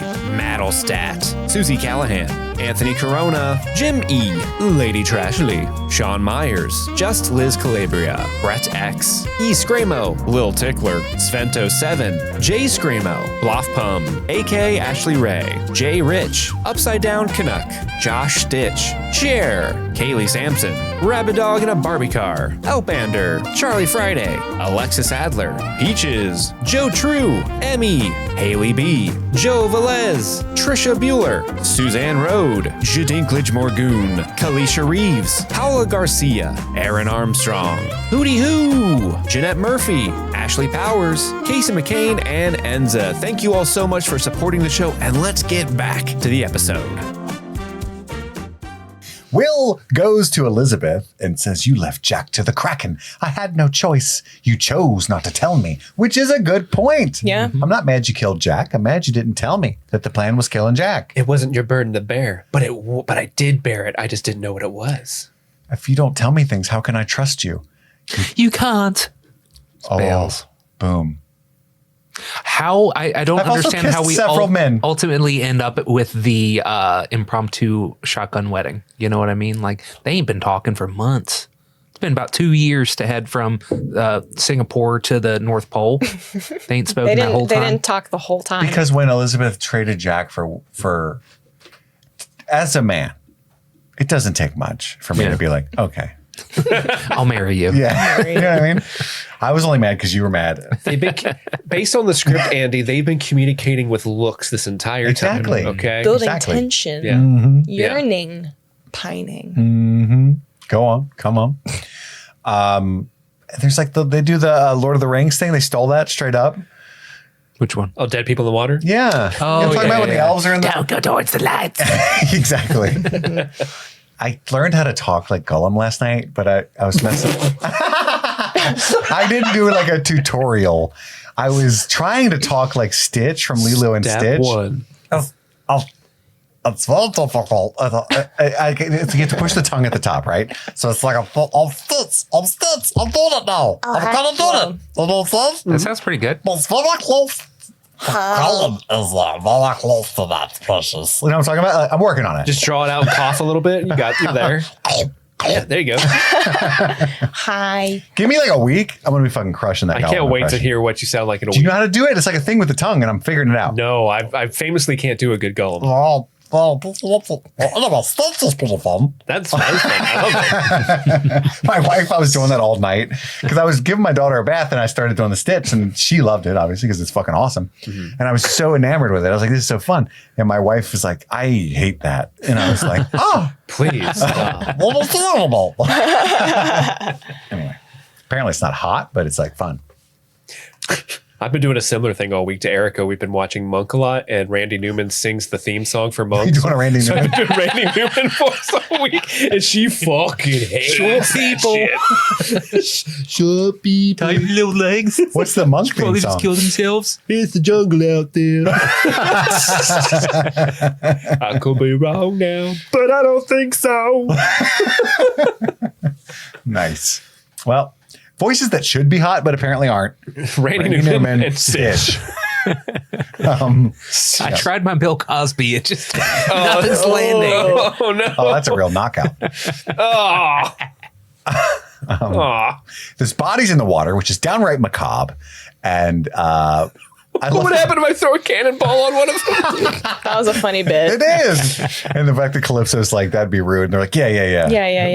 We would never. Yeah, we're locking them up. But she's upset. She's like, this is very upsetting. These are souls that should be in the care of Davy Jones. And the way that this scene plays out, I thought at the time that this was Beckett's doing because now he's got Davy under his control. But in fact, after watching the whole movie, Davy was never doing this because he's butthurt. That's why he's all fishy. Mm-hmm. And that's why they look like that, because they're supposed to be doing a certain job and they're not doing it. They're just running around killing people apparently for like centuries. For fun. Yeah. Funsies. So all of the dead people, those poor dead people, I get why Calypso's upset. Yeah. They can't get to the afterlife because dude's butthurt. He's essentially the Grim Reaper. He's an incel. No? Like, he got stood up for one date. Yeah. And this is what happened. Well, he waited for 10 years. Yeah. You know what I mean? I mean, I gotta say, they're a messy couple for sure. Oh, for toxic. sure. Hella. Why did you leave me there?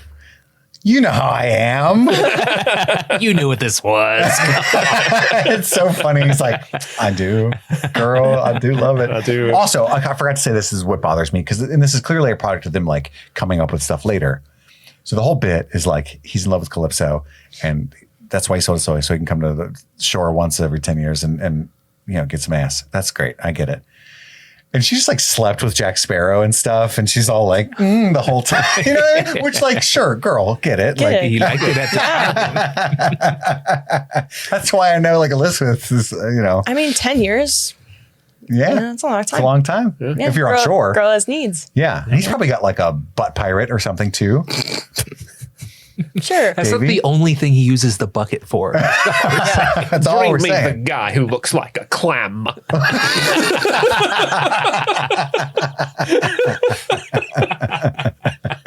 Yeah, I'm going to play you a song and cry.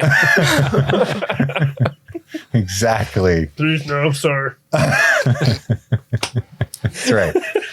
That's the duty Davy was charged with by the goddess Calypso. This is the scene where Elizabeth sees her father and he's just there. Andy loved it. It's Yeah. like, oh wow. It is cool. It's a cool reveal. I like We're this. back. Elizabeth, we're not back. It's good. She doesn't handle it well. Why are there levels to being a dead lost soul? Like there's the ones who are just like in the water floating, but like some people You get get a boats. It's like that's Titanic. Oh, you're a rich person. You get first class. Even in actually- death. I Yeah. have a theory about this. Okay. Because of Governor Swann is what the clue. He just died. So when you first die, you get a boat. And because Davy's not doing his job, they take your boat. For the next guy. You know? Exactly. But now you're just stuck in the water flying. That makes sense. You know what I mean? You're We only stuck. have enough boats. Yeah. But I love Calypso saying, "No, Him at peace. I can't bring him back." He was happy with how his life went, and he's like, "Oh, I'll tell your mom what up." But he's about to not be because Davy's Yeah. not working. It's just so He's just going to be in the water. it's so sweet, you know what I mean? Like he died happy, and that's cool. Yeah. Go. It does make me weepy a little bit. Like, get on the boat, please. Yeah. It's The sad. part where, Elizabeth is trying to, throw the line and he's not taking it. That is tough. Him at peace. And I still like how even though Will and Elizabeth are not talking, he is very clearly attentive to like her emotions during this. And yeah, it's just a really heartfelt, sad scene. And Calypso knows that he's going to become the captain of the Dutchman. Will. A touch of destiny. Yeah. And she immediately Why she keeps saying that to me? She immediately like gets behind him and is like, Oh, Captain, my Captain. I'm hiring. what? Did you think it telegraphed it too much in this scene? If you stab the heart, yours must take its place. And she looks right at Will. I mean, she's been alluding to My him guy. having something touched. since the second movie. Yes. Yeah. So I mean, You torched. Thank but you, it Andy. was just so jarring to me and so obvious to me. Like, oh, her popping up directly behind him, as that said, is in her looking right at him is very telling. I was just like, she's a little like- on the nose. Point at Him. this guy. It's like she pops up whenever somebody mentions it. She pops up like Pintel in the water in Singapore. Like. There's no water, no rum. The map doesn't make any sense. They can't get back. Up is down. All that shit doesn't make any sense, right? And Jack's talking to all his little Jackies about the immortal Captain Jack Sparrow, his plan to do that. And suddenly he's inspired. He runs from side to side trying to tip the boat. What's that? I like how everyone just follows it. Yeah, like, oh, he's on to it, you know. He's trying to get everyone to do it with him. He's rocking the ship. Fuck yeah. You know, they say don't rock the boat. Rock the boat. Dude, when Barbossa puts the eyeball in his mouth, I'm like, ugh. But makes sense later. That's a very important item to him. Yeah. Yeah, he's wild. Two of those guys die because they fall out. I presume they don't get to go back. The one with the cannon that falls on him. Oh, yeah. Ooh, that's rough. Poor bastard. Yeah. Pintel and Rigetti tie each other to them because they think they'll be right side up on the other, but they're just still upside down. Upside down. It's Yeah. funny. But it was still a good move because they didn't have to hold on to the boat. All right. Yeah, they got out of a lot of work. That's right. But also, Skip that it was a over lot again. of work to hang themselves upside down. Yeah, how did they manage that? I don't even Somebody know. had to have help. Maybe Cotton did. They're great at tying The knots. monkey. That poor parrot had to hang on somehow. I hope the parrot like went into a room. Yeah. Hopefully. Yeah. But yeah, they successfully do this whole thing. It's really cool. I love that. Like That's the cool. effect Yeah, of it is it's great. neat. I liked that. Right at sunrise. If you're gonna do like fun supernatural shit at sea, this stuff. This is the kind This of is stuff that's cool. Then they immediately all pull guns on each other when they're back. Monkey Jack pulls on the parrot, which is funny. And parlay. And they discuss, no, we got to get to Shipwreck Cove. They do try to shoot each other, but all their pistols are wet, so it doesn't work. Which I presume That's Jack, wild that they would have murdered each other right then and there. Yeah. I think Jack knew it was wet. That's why he was. That's why he had a little smirk Yeah, on his because face. he's not down with that. Yeah. typically. But the others were like ready to throw down. Powder. And Elizabeth's even in there, like, let's draw down. He's never fired a gun. Now Jack has a giant spyglass, which is so funny. Respect. They go ashore this little island looking for fresh water, and there's the giant kraken body. And you stupid fish. Well, actually, it's a cephalopod. Because Rigetti's very knowledgeable about certain things. Jack seems to agree now that they, to be summoned to the Brethren Court. Unfortunately, there's a dead body in the fresh water, and it's a Singaporean body. Oh no! And did you see that? Like, it was the Sao Fang blade that he threatened Will Turner with at the beginning. Like, it was that. You don't need no face. It's the stick one. So he killed that guy. I just laughed because he tastes the water. It's poisoned by the body that's in there. He wanted to see how long it had been brewing. It tastes like a rotten corpse. I'm like, are you sure it's just not your dirty nails? I've tasted them all. This is it. People shit themselves when they die. Tastes like Singaporean shit. And he would know. I do love Jack's line before when he's talking to Barbossa, where he says something like, Barbossa says the world used to be a bigger place, and then Jack retorts, the world's still the same, there's just less in it. And I like that sad, depressing, whimsical thought. It's really good. That's a good line. It's good. Then they're betrayed by their new crew, and Jack's trying to hide from Sao Fang when they get back on the boat because he knows that he hates him, right? And Will reveals that he made that bargain to betray them. You heard Captain Turner, who's captain of the Black Pearl for about 92 seconds. Literally. Yeah. Because he didn't specify you had to stay, Captain. There's sneaky pirates, Very litigious. There's that whole bit about, did no one come to save me just because they missed me? And then that old friend that they wanted Jack to go see is Beckett. Beckett kind of pulls up, and everything happens really quickly. Will is also betrayed by Sao Fang. Beckett wants Jack to be divulgatory. He wants him to tell him where the Brethren Court is, how many people are going to be there, so on and so forth. Sao Fang is betrayed as well. The editing in here is maddening. Wild. You're just like, wow, there's way too much backstabbing and alliances being rechanged like all at once, and they're cutting back and forth, so it's hard to keep track of each individual story. You keep that homunculus and his wooden-eyed friend. That's so fucking funny. And then Calypso is revealed to be in a human body, and we get the red herring of Elizabeth, both to Sao Fang and the audience briefly. Like, it's implied that it might be her. Even she's like, I am? What? Who the fuck is Calypso? Like, what? Yeah. But the Brethren Court can release her, and Beckett is interested in Elizabeth. I think just because he thinks she's hot. That was weird too. I really don't know what that meant. I don't know what that was. It had to be that because that's like, and she's a gorgeous woman. What good is she to you? Well, what do you think? That's another gripe I have with this. There have been 4 women in this movie, and 2 of them are dead. The twins in the beginning. Yeah. So far, we get the pirate lord later, the lady pirate lord. Yeah, who's based on a real person. Yeah. Yeah. It's just a weird thing. But I love that when Jack escapes, that he shoots the cannon to fly up. You're mad. If I wasn't, this probably wouldn't work. Yeah. That's funny. And then he uses the little soldier that he stole from the office. Yeah. And that hits the mast and said, yeah. Do you think he plans this out or just makes it up as he goes along? It's that same guy from the first movie. Yeah. He's just always impressed. That's the best pirate I've ever Beckett's seen. like, shut up. Have you seen his spyglass? It's huge. Sao Fang thinks Elizabeth is Calypso, and he talks in some exposition about how the first Brethren Court bound her in human form. This and messy bitch. He has the same plan as Jeffrey Rush, Barbossa, essentially, like to free her and hope that she favors him for that, right? Why does he think that she's Calypso? Because when Barbossa said that, he kind of like looked at Elizabeth, and he's dumb as shit apparently. And was there was like, only one real? woman in his eye line. And he's like, well, she is like super hot. That would make sense that it's magic. Yeah.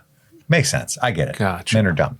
The Dutchman is blowing the Sao Fang's ship out of the water. Not literally, but it's shooting it with cannonballs and stuff. He Sao tries Fang to is force mortally himself wounded. on her. He does. Yeah, 100%. And it's like, dude. Yeah. Well, even in the scene, I'm gathering that Elizabeth is still trying to piece together what he actually thinks she is. Yeah. And then which I'm kind of like, why would you kissing her have any effect? Like, I don't know. I just am like, are you trying to kiss her because you think she's Calypso? Or are you just like, that's just how you usually treat women? Which is probably both. He thinks that if he bangs her real good, she will bestow on him magical powers. I'm pretty sure that's where his head is at. Okay, I see. And then she's like, nah. And he is like, all right, well, I want to anyway. I'll take your fury instead. And then he gets shot by a cannon. Right. And he's like, my bad. You want a promotion?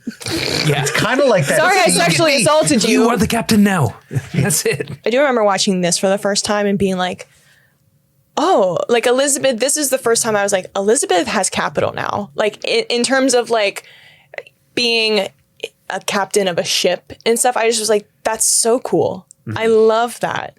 Terrible that Southwick, actually not terrible. He is a terrible character, but the circumstances of how she became a captain, like terrible, but cool. I was like, wow, she has capital now. Like, not that she hasn't before, but just. And believable, because otherwise how the fuck would Elizabeth be a captain? But it's like, oh, he thinks she's the goddess. So he says, you are the captain now. You need to free yourself, right? Like, I would have followed you. And then even after this, his like subordinate's like, oh, I'm not going to follow her. But then she ends up being really cool because he blames her because he doesn't want to die later on. But then she ends up being really cool. Like, oh, okay, I'll follow her. She's dope. It's all believable. Yeah. Yeah. Because she opts to stay with the crew when Norrington, well, we'll get to that. Yeah, well, Norrington, this happens now. She's made captain by Sao Fang, and then Norrington boards, sees that Elizabeth's there. What the fuck? And he's like, oh, my sugar. And she's like, you killed my dad. And you he's picked like, a side. Your dad's dead? Your dad's, he's fine. He's in just England. Talked to him. Yeah. My fucking dude. Yeah, yeah. And Davy's there too, and he's like, oh, it's Elizabeth. And they're like, shut up, octopus boy. And he's like, nah. Girls are cruel. Yeah. And Elizabeth's in the brig and she's like, bootstrap, and all the other soldiers are like, ha, ha, ha, that's not me, that's hilarious, dumb lady. But old Bootstrap's in the brig as well, stuck to the wall like old what was his name? Wyvern. I don't understand, like I'm confused because I thought like if you served your sentence on the Dutchman, that's when you started being sucked into the walls, but apparently I think it's when you lose hope. Oh, it's when you lose hope. The other guys are like, I love being a fish man. Yay. They're more involved. It depends on which form you get. Idle you know hands. What I mean? Yeah. It looks like Bootstrap got the one starfish face, and that's, there's not much, you can't get much further with that design choice than that. And then eventually just he's Patrick Starr. Yeah, he got to be a fucking hammerhead shark over here. He knows at best he's gonna lose his thumbs. This is sad. Yeah. Wee woo. If he saves me, he loses you. He won't pick me. I wouldn't pick me. They're fucking nice. Look at those. Beckett finds the message in the bottle of the dead body. This whole silly ass thing, a breadcrumb trail. Breadcrumb is not what I meant to say. Breadcrumb. It's a very different thing. Yeah. Ooh, a gamble by a very skilled opponent just skeeting in the ocean. Someone could catch him at any moment. Poisoned. He's been eating pineapple. Sourdough. Baking a loaf. Steve. Will is leaving the trail. He's got his father's knife there that he's using. I'm losing her, Jack. I love that. Honestly, it's so silly, but I love it. Like, Jack is like a really cool dude. Like, he's hip to what Will's doing. In fact, he wants him to do it because it's part of his plan. Mm-hmm. But he's also there as a brotherly figure to him. And so he's like, they're fighting, they're arguing, and then out of nowhere, I'm losing her, Jack. You know what I mean? Mm-hmm. It's really touching, actually, like that they have that kind of relationship. Yeah. There's a whole bit about, lock your heart away. Let someone else dispatch Jones. That's his plan. He wants to be the immortal Jack Sparrow. So he's putting that idea in Will's mind. He's a master of inception. You know what I mean? Mm-hmm.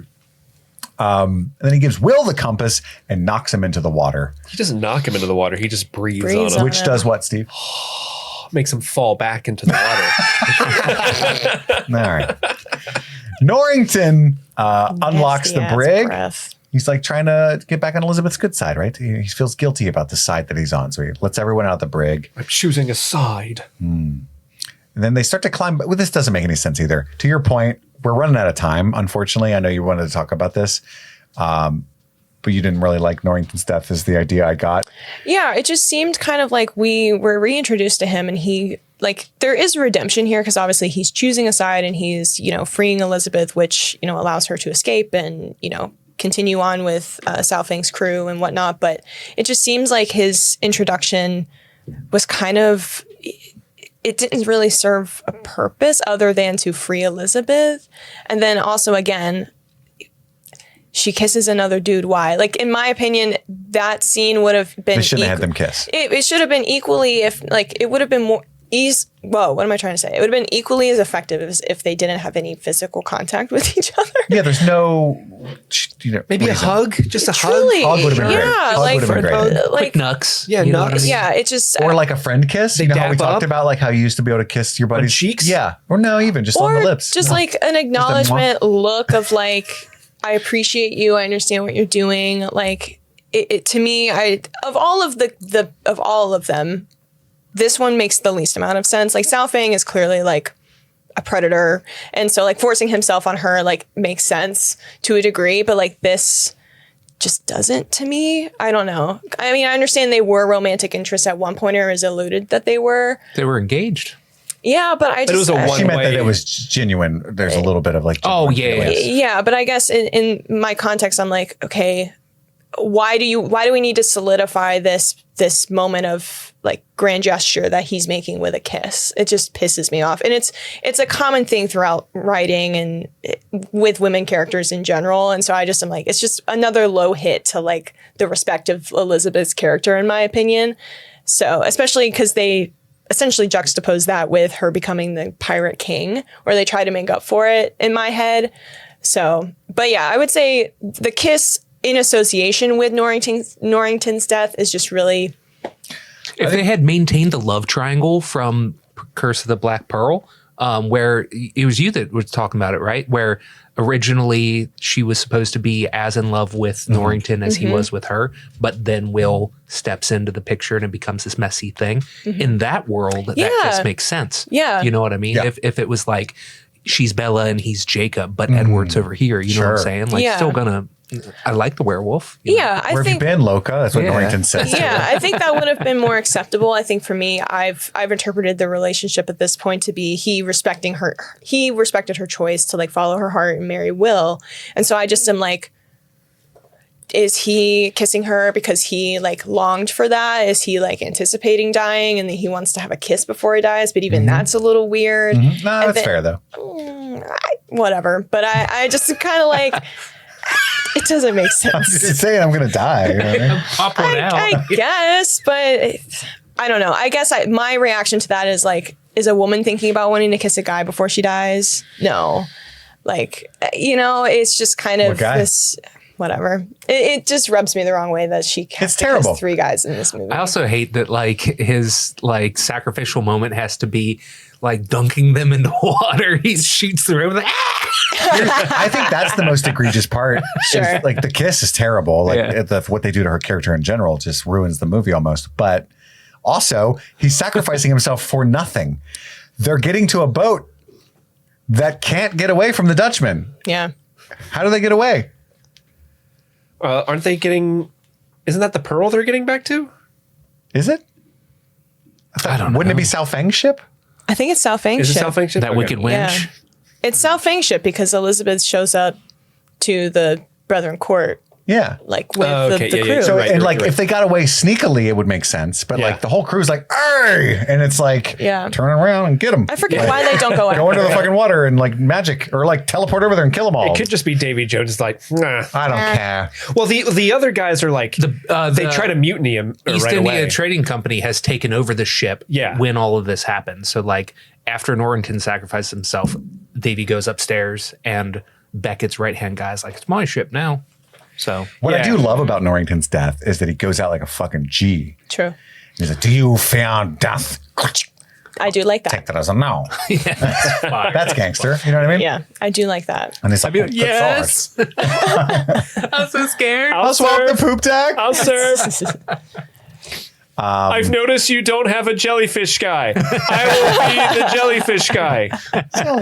Jellyfish. I think there is a jellyfish guy. And we didn't though, mention it, actually. but Bootstrap's the one in his like madness that kills Norrington. You know, that's kind of sad. Yeah. Mercer's in command of the ship now. Whatever. Maybe that's why they don't catch. I think that's it. The Pearl arrives at Shipwreck Cove. We get the Larry joke. Hilarious. We don't have time, but it's funny. Tia Dalma is Calypso. That's kind of a reveal, I guess. I don't know if you knew this at this point. I can't remember my first watch is what I'm trying to say, but it's a reveal. I feel like I didn't remember any of this. So yeah, it was a reveal to me. Okay. I think it is heavily inferred that Tia Dalma is Calypso. It's cool in retrospect. Yeah. Because she's the one in the second movie that was like, it was a woman. I'm positive. And they argue with her and stuff. And she's like, I heard it was a C. Men. All right. Will is having tea with Beckett when Davy comes in. There's a whole thing. And he fucking knocks the teacup out of his hand. Like, fuck you. I actually was mad for Will in that moment. That's so You ever funny. had a nice fresh cuppa?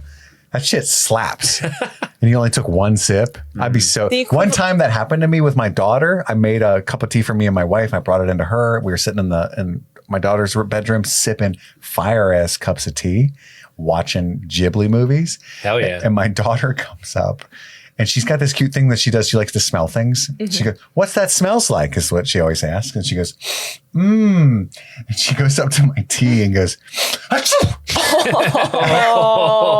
And sneezes right in my tea. You're like, I wanted some snot with my tea. And my wife thought it was hilarious. That's hilarious. So I didn't get any of my tea. I feel like the equivalent is like you put your coffee on the top of your car and then you forget about it or it just falls. It's the worst. The worst. You ever drive somewhere? Like you ever put your drink up, drive all the way somewhere and it's still there? Yeah. I drove with an Xbox 360 on the roof of my car for like a half an hour, ended up at my destination and then found it on top. I've seen vehicles with shit on the car. Like someone's phone was on like the roof of their car. Dang. Yeah. Why was it there? The rubber bumpers of an Xbox 360 are fucking grippy, man. I'm telling you. They did something right. They were latching on. You were going to a LAN party? Yeah, man, I was going to play games somewhere and That's put it on the roof of my crazy. car and forgot about it. Got lucky. So funny. Insane. I was thinking like a cup of coffee that's happened to me, but An Xbox takes the cake. Yeah, that's, for real. That's different for sure. And then it red ringed right after. Fuck. We get the whole Jack Sparrow sends his regards, and we talk about how it's revealed that Davy showed the court how to bind her. And anyway, I love how pithy he is when it's like, you betrayed her. She betrayed me. She broke my heart. Yeah. Me. I made a reservation 10 years in advance. And you can't cancel. Credit card deposit. So it goes from this like deep, wonderful love story to he's just an incel. Basically. You loved her. She's the one. I don't love her. She's not even hot. And there's like a bit about the compass. It's a whole thing, which is so dumb because he's like, you're not with them. How can you lead us to the Brethren Court? What's your value? I got this. Oh, that thing that I gave. Okay, now I have it. Davy Jones, take that from him. Like, what? It doesn't make any sense. Yeah. Keys through that quick. We get to the fourth Brethren Court. They all bust out their pieces of 8. It's a whole thing. Rigetti's eye is one of them. That was a cool reveal. I really did like that. I love that. So it was done by someone who's not among us. Wait, where's Will? Not among us. It's funny. It's funny. Sal Fang's dead. It's revealed that Elizabeth is the new king. And they don't like the free Calypso plan. If they not be here already. It's a whole thing. Mm-hmm. Davy goes to visit Tia in jail. Wait, are we going to brush over Keith Richards? I think we should. Yeah. Okay. That's fair. He plays guitar. He has a book. Okay. We've only got 15 minutes. You're right. But yeah, Keith Richards is the keeper of the code and apparently feared by all men here. Yeah. But also Jack's dad. How's Mum? She looks great. But I love the scene where Davy visits Tia in jail. I think they do some cool things. Mm-hmm. Oh, when she touches him and he turns back to normal That for a was second cool. is so fucking cool. That was cool. And then when he gets angry and turns back into Crab Boy and he's stuck in there for a second, he's like, oh, wait. I could just teleport. Yeah. And go through walls and shit. Yeah. But then it's kind of like, at first he's like, I want Calypso murdered. And then when he talks to her, he loves her. And he's like, what are you going to do to him? And he's like, doesn't want to, you know what I mean? It's like a whole. Yeah, there's like this understanding they? between them. It's interesting. Yeah. He knows that she's not going to attack him later. So this scene is key for that. And what fate do you have planned for your captors? Barbossa shoots a gun, stops the fighting. He says Calypso will grant them boons. Whose boons? We don't know. What's the cuttlefish reference? What did I miss? Cuttlefish. Cuttlefish are fish that if you're stuck together in one room, they'll fight each other. They're like fighting fish. So, so that's cool what he's fish, saying about but the pirates we that are can't fighting just each other. stay here. I like that. We'll kill each other. You have to know about that fish to get that reference. Yeah. Cuttlefish. It sounds like the opposite. They sound like they would just be like, hey, buddy. Real cuddly. Let's cuddle. Exactly. Be fun. We're just doing a cuddle pile. A cuddle puddle. Who's in it? Jack pretends to agree with Captain Swann that they need to fight. Because again, he made the deal with Beckett that he would bring the pirates out. Yeah. Similar to his deal in the first movie with the Yeah, it's like basically the same plan. Tortuga Cave. Yeah. Or the Isla de Muerta. But war can only be declared by a pirate king, but that'll never happen because everybody always just votes for themselves. And everyone does except for Jack, who votes this is for where they Elizabeth. call on Captain Teague, by the way, who is Keith Richards. And everyone does vote for themselves, but Jack's clever. He votes for Captain Swann. Plot twist. Not only is she a captain, one of the pirate lords, she's a full-on pirate king. King, baby. Yes, king. The key dog returns, like you guys said. Yeah. The dog comes back. I love that Sea little turtles, Sea mate. turtles, mate. Sure. I love how that's the thing. Like, how did we get out of this situation? Sea turtles. If I ever Sea don't turtles, want to mate. tell you guys a long story, I'm going to be like sea turtles. Sea turtles, That'll be our mate. new shorthand. Not as easy as it looks, is it? And it's definitely not, especially when you're a dog. Yeah. The whole bit with Shree's voice is being high pitched. We shall go to war. That's a very Mel Brooks. Like this movie can be silly; it always has been. But that's straight up some Mel Brooks shit. So, Malwitch. Shree's buddy that speaks to him for a while at one point gets like a little pissy and gets shot. Yeah. Is that the dude from The Mummy?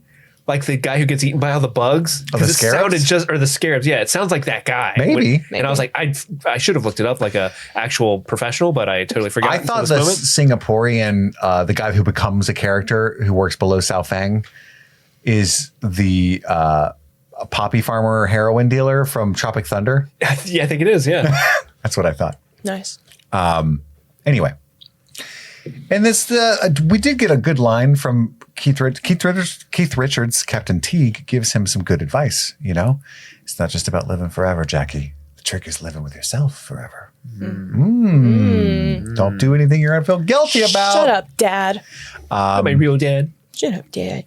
They're pretty excited about their odds, their chances going to war until they see how many ships are out The there. Armada. Yeah. Abandoned ship. Which I think the East India Trading Company actually did have a larger army than the nation of England technically did. I would expect so. Yeah. So they decide to parlay. This is where Davy's in the fucking bucket. And we get to listen to the Tool joke. I did appreciate that. Elizabeth offers Jack for Will, and Barbossa clips his piece of 8. Jack knows that the heart is aboard the Dutchman. That's why he wants to switchy. And then Jack's in the brig. He's hallucinating himself again. This one's kind of funny. I kind of appreciated this one. I like this one. I dropped my brain. Nobody move. I dropped my brain. When he licks the brain. Just like he did the crab rock. Barbossa says that he knows how to release Calypso, but he didn't say it like a lover. Rigetti's coming in clutch with that. Calypso! He nibbles on her ear a little bit. Depends on the lover. I think some lovers would want a Jeffrey Rush. Calypso, I hereby initiate the sex. You gotta choke her a little bit. And then I like how Rigetti goes in, and you're like, okay, Rigetti. He's got the ribs. Get it. This is how you do it. It's what I do to Rizzy Pintel. Rigetti. You did it wrong. Gotta stick your tongue down her ear. When the brethren court is imprisoned, who was it that told them how? So Will snitches to Calypso about Davy Jones, but for no reason. She does nothing to Davy Jones. She does nothing at all. Well, She makes a butthole in the ocean. Name him. In my This head, is throws off her game. in my head, she was going to be like, haha, I got you sons of bitches, go into the ocean and then like open up a maelstrom and just sink all the pirates. But since now she's mad at everyone, I like she that. does a everyone's fucked if you fly into this. Yeah. thing. Except Davy flies right into it and goes, "She won't hurt me." I think he's a little overconfident. Okay, maybe that's what it is, but nothing happens. Well, he dies and goes into the scene. He's joined with her that way. Ah, I see. That was not part of his plan. No, but I see. it's a little bit of a silver lining for his comeuppance, I think. I do think the rope bikini's cool because you have to think of a way to stretch out of the clothes, but obviously not show the poor woman nude. Yeah. And all the ropes there come in clutch. You know what I mean? I think that's a neat design. It's all for naught because she turns into a bunch of crabs. I'm shocked that the boat could hold her up. It starts to crack. Barely. It does, but Yeah. They don't build them like they used to. They don't. They really don't. They don't. I was like, let me get in on that real estate. Plus all the detail, you know? Yeah. Revenge.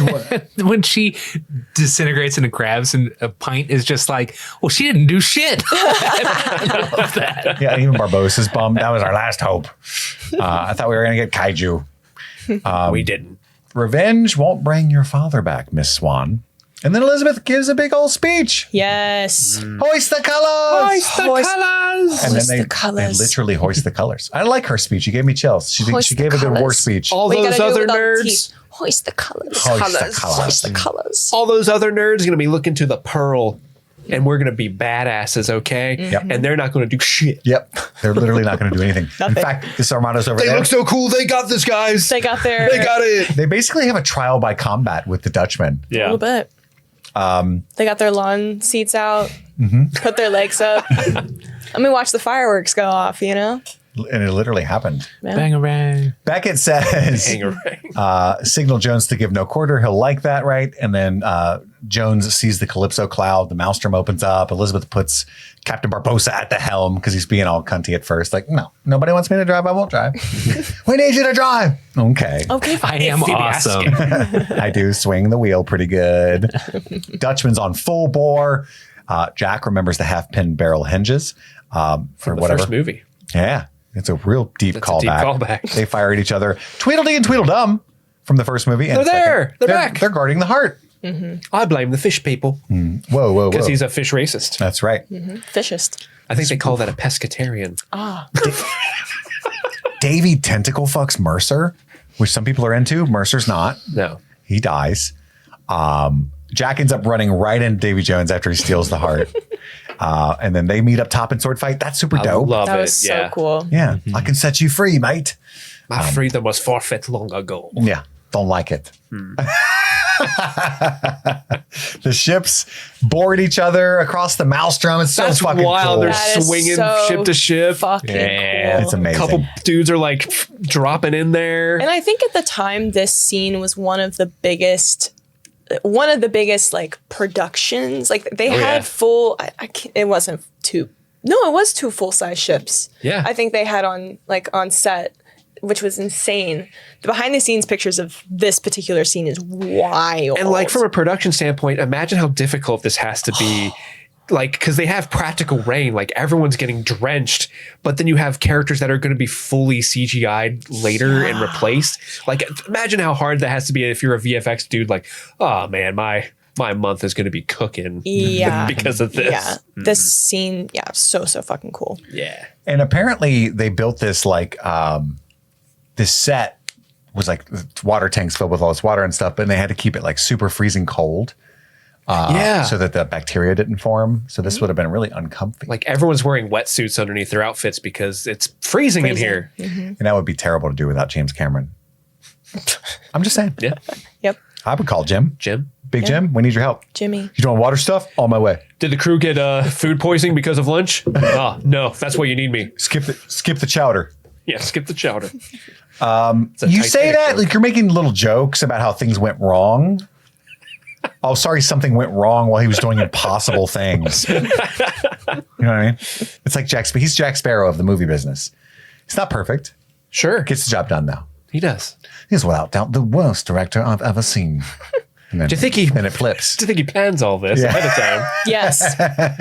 Do you think he has 4 or 5 more Avatar sequels ahead of time? Yes. I like the Will and Elizabeth get married during the sword fight. See, you too? Up top. Very cute. All I was saying is they ain't been communicating. That's all. I You don't just care. know. Communication's All of that- foundational to a He relationship. went for it. All of that out the window.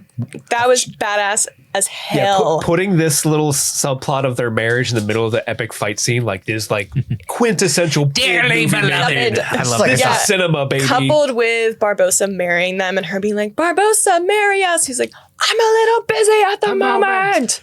And then the cacophony of like them like fighting, and then when they like fight each other, like with the swords, and then the kiss with the water exploding behind them. I'm like, why did she have to kiss two other men? They kiss. It's a good one. Yeah. You can tell them Rigetti are like touched. I get a kick out of that wide shot of Barbossa delivering the vows, but he's fighting two dudes, but he's just like moving his sword side to side, like not even paying attention to what he's doing. And then he's like, you may kiss, and then he gets interrupted. You may kiss. Just kiss.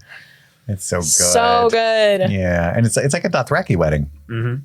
Jack cuts off the tentacle that's holding the key. I love how he tricks Davy. I already have the key. No, you don't.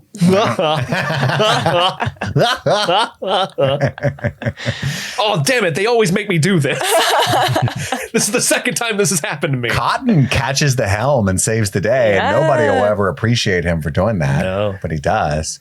I like how Jack catches the rope guy, knocks him off, shoots the box. Will ends up finding the box. They fire the undead monkey out of the cannon to get him on board. That's funny. Yeah. Jack fights Davy some more. I love, Davy sees Elizabeth and goes, Harridan, which I had to look up. That is an old bossy woman. Because I was like, who's Harridan? Yes. That's a word. I'm using that from now on. He basically called her Karen. Basically. Kinda. Yeah. Harridan. I thought that was funny. I had to look that up. I think it's a great little line. Yo, bossy woman. Yeah. It's like, okay. Oh, you want to speak to the manager? Do you want a refund? That's right.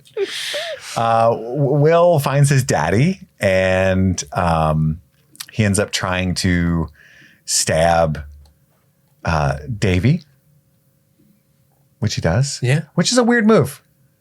Like, why did Will try to do that? Because he was going to attack Elizabeth.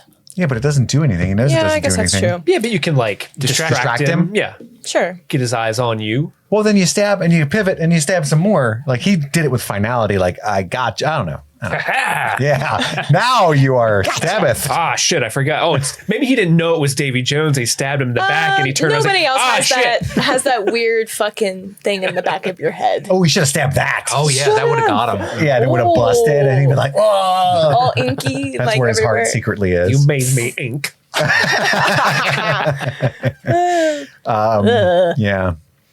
But he notices him and Elizabeth are in love. Love, a dreadful bond. Because he's a hater. He's a born hater now. Yeah, he hates love. Jack has Davy's heart, though. And Davy, being a hater, is like, well, you got me. Fuck this guy. Everybody's going to be real sad, at least. It's like his last little... And I like that. That he's just like... He's cruel. Petty. It's a petty move. But Bootstrap sees the knife that he gave his son. He's like, oh, my son. William. He jumps on Davy. You will not forestall my judgment. Yeah. Someone stabs Davy's heart. We don't see who yet. And it's revealed that it's technically Will. You know, Jack. Yeah, they put the dagger in Will's hand and puppeted him. And then let's talk about how Will is stabbed by the sword that he made in the first film. That's true. Which there's been a lot of alluding to that sword throughout again, giving inanimate objects their own narratives, but like this sword has been passed around to a bunch of different people, and the ultimate like blood, like I don't think we see the sword actually kill anybody else except Will, maybe. Or no, I guess Norrington did. Fight a couple people, but I like that full circle moment, whether that was an intentional thing from the very beginning or if that was like a pickup idea throughout. But I did like that he was stabbed by his own thing, hoisted by his own petard, in a way. Do you think Will was laying there like, oh man, that really is a good blade? Probably. Oh, it slid in like butter. I did such a great job. Look at the filigree. Most definitely. That's gold laid filigree. I recognize the handle. And Davy's last words, the tang, were Calypso. Calypso. And he falls into her hole. Jack realizes it's time to go. Somehow they sail right out of that maelstrom. The Dutchmen must have a captain, so they start to cut Will's heart out. The parachute moves a little much, but I'm so locked in. Yeah. I like how the monkey is just hanging on. Barely made it out. Yeah. Monkey Jack, man. Yeah. Monkey Jack's the best. Gibbs says, let's do a classic runaway. Let's do a classic runaway move, please. Belay that. Belay the belay. Stow it. Shut up. Right. Because Jack has We got to fight still. Yeah. And Beckett thinks he's winning. Good. She survived. He expects us to honor our agreement. I love how his ship's name is Endeavors. It's such a corny corporate name. Like, ugh. I named my ship Capital. My smaller ship is Synergy. That's right. Acquisition. The Dutchman returns from the depths. He thinks he's working for him still. The men are no longer fishmen now. Will is there. He's the new captain. Sexy chest with a scar. With the bandana and the hair down. You see what I'm saying? Yeah. He's looking like a real buccaneer now. Yeah. Hottie. Beckett is caught between the two, betwixt them, if you will. Oh, no. And I love that he freezes on the good business. They all abandon ship, and we get this iconic, probably the best scene ever, possibly. It's one of the best death scenes ever put to film, I think. It's so incredible. dope. It's incredible. Cool. Those two soldiers, Tweedledee and Tweedledum, that we love, are now dressed like pirates after the victory, and they're like, yeah! Shiver me timbers. Shiver me timbers. And I love that they're still there a month later. They're like, fuck it. And they're with Pint and Rag, too, which is like the opposite side of the coin that they're on. Yeah. Hell yeah. It's cool. You may throw my hat if you like. Now go and get it. Bootstrap doesn't want to be free. He wants to sail for eternity with his son. Yeah. He's like, no, it's cool here now. I got my starfish off, which sounds weird. It's not weird. I feel like we can play liar's dice, but as like a good friendly game. Yeah, like what? Yeah. We're going to call it buddy's dice. Yeah. You're being a buddy. Yeah, you don't call your friends liars anymore. No. Winner gets my day on land. Winner gets my bucket. Elizabeth and Will, they look at each other. The ship has a purpose again, and where we are bound, she cannot come. Well, where I'm bound, she's gonna. Am I right, boys? What's up? That was top of the hat, tip of the tongue. He's like, it's not gonna be worth it, kid. Depends on the one day. And we get the whole Mrs. Turner bit. It's good. It's really sad, cute. bittersweet ending. It's very good. I like that the camera focuses on their swords, which are crossed biblically. Yes. Because now they're fucking. Yeah. Would never have worked out between us. That's a stupid line. Never thought it would, bud. And then, but he's like, you take my heart literally. It's always belonged to you. Keep a weather eye on the horizon. That never worked out between us. That was the first thing that he says to her when he saves her life. It's like, it would have never worked out between us, and then bounces. Yeah, when he's got her hey, choking with the manacles and stuff. It's a good callback line, but it's like delivered in a way that's this was a real part of the love triangle. Your husband died. Yeah. You know? He's technically dead. He's an immortal being. It's just insinuating that Elizabeth has always been pining for him, I guess, maybe. I don't know. And I think she's curious. There was an attraction there in the sense that he represents the call of the sea, the pirate life. Sure. Yeah, I don't know. I just didn't like the attempted kiss thing. That was weird. Yeah. Jack's with two ladies like he always is. He's showing off the pearl, but the pearl is gone. Barbossa has stolen it from him again, which is kind of fun. Jack kind of likes that. He's like, it's just business in a pirate way. He's the dog chasing a car. You know, he just loves the chase. He's in it for the thrill. He wouldn't know what to do if he caught one. Yeah. Yeah. Barbossa gives Monkey Jack a peanut. And apparently he's chasing the Fountain of Youth, and that's what the crew wants to be. They'll assuage their guilt with visions of the map to the Fountain of Youth. But Jack's smarter than him, as always. He's stolen the Fountain of Youth part of the map, the Aqua de Vida. And so now it's going to be a race to the, a race to the Fountain of Youth. Fountain of Youth? And he's back to his dinghy, which is the first ship we ever saw him in, was that little dinghy. And we do get another credit scene. This time, I'm aware of it. 10 years later. This one. 10 years, yeah. 10 years later, and she's got a little Will Turner son. Yeah. She's all haggard, single mom. They eat McDonald's like 4 times a week. Cause I'm like, how are you? How does she's struggling to make ends meet, doesn't have time to cook and clean the house. I can assume that wherever they're at is maybe her family's estate on an island somewhere. Because her dad was like, she's set for life. Oh yeah. And her dad, I'm sure I don't know. She got some money from her dad or something. Yeah. That'd be awkward if that wasn't Will's kid. This is Timothy. He's my friend. Yeah. But I thought, because I don't remember, they didn't show that in the theaters, did they? I don't remember seeing that scene until years later. It was in the theaters. I remember watching it in theaters. This is when I worked at the movie theater, so like I remember like waiting to clean the theater and this would play. That was a sweet little thing. It's a little cheesy to an extent, but like I know they did that to eventually, I'm sure, if the possibility came to maybe use that little child as a character in the future. But it was cheesy, but it was cute. I liked it. I liked that ending. This would have been a great place to just end it forever, you know? I agree as well. Because it can be inferred that like, although it's sad that Will can only see them every 10 years and whatever, but they at least, you know, are together and they have this. It's a long distance relationship. Do you think Will's like on the Dutchman, like, my one day's coming up. We're going to have sex all day. Yeah, for sure. Imagine she's like got a headache when you show up, you know? She's on her period. It's going to be on. And then he shows up this is our son. Hi, Dad. What's up, cockblock? I mean, buddy. What's your name? Hey, buddy. Is he going to be with us all day? I wonder, this is just a loophole I thought of. I assume they can exchange mail, right? Is that Send lame? Pictures? Lame? No, not pictures. Mail. Sexting, messages in a bottle. Drawings. They can go to a port, like his. What's stopping the Flying Dutchman from going into port and just like she doesn't get it for 6 months? Well, his crew can go on land. Yeah. So like they can communicate. Yeah. You know? Yeah. Well, Davy Jones had sent several letters to Diadema because there's so many letters in that chest. All the fishermen finding dick pics in bottles. But their drawings, like, one's really, gonna get to Elizabeth. Yeah. Ooh, the shading on this one. Ooh, Veiny. Oh, yeah. Veiny, triumphant bastard. Oh, goodness gracious. Well, that's the end of our coverage of At World's End. Tune in next week for our coverage of On Stranger Tides. On Stranger Tides. And that's going to be awesome. We're doing a whole pirate thing. Thank you guys for tuning in. Madison, always a pleasure to have you here. It's so wonderful. Yeah. Thanks for having me. We'll be a little less tired next time because it won't be daylight savings time. Yeah. We literally had an hour. Much like Davy Jones, we had time stolen from us. Truly. And it felt, honestly, I get why he was so angry. I'm going to go play on an organ. What's That's that like? right. What is that a euphemism? Wait till I leave. He's in there playing the organ. That's a good euphemism for jerking off. That is, yeah. He's in there doing the Davy Jones. That's why, like, when you're like crying, jerking off. Every time? Yeah.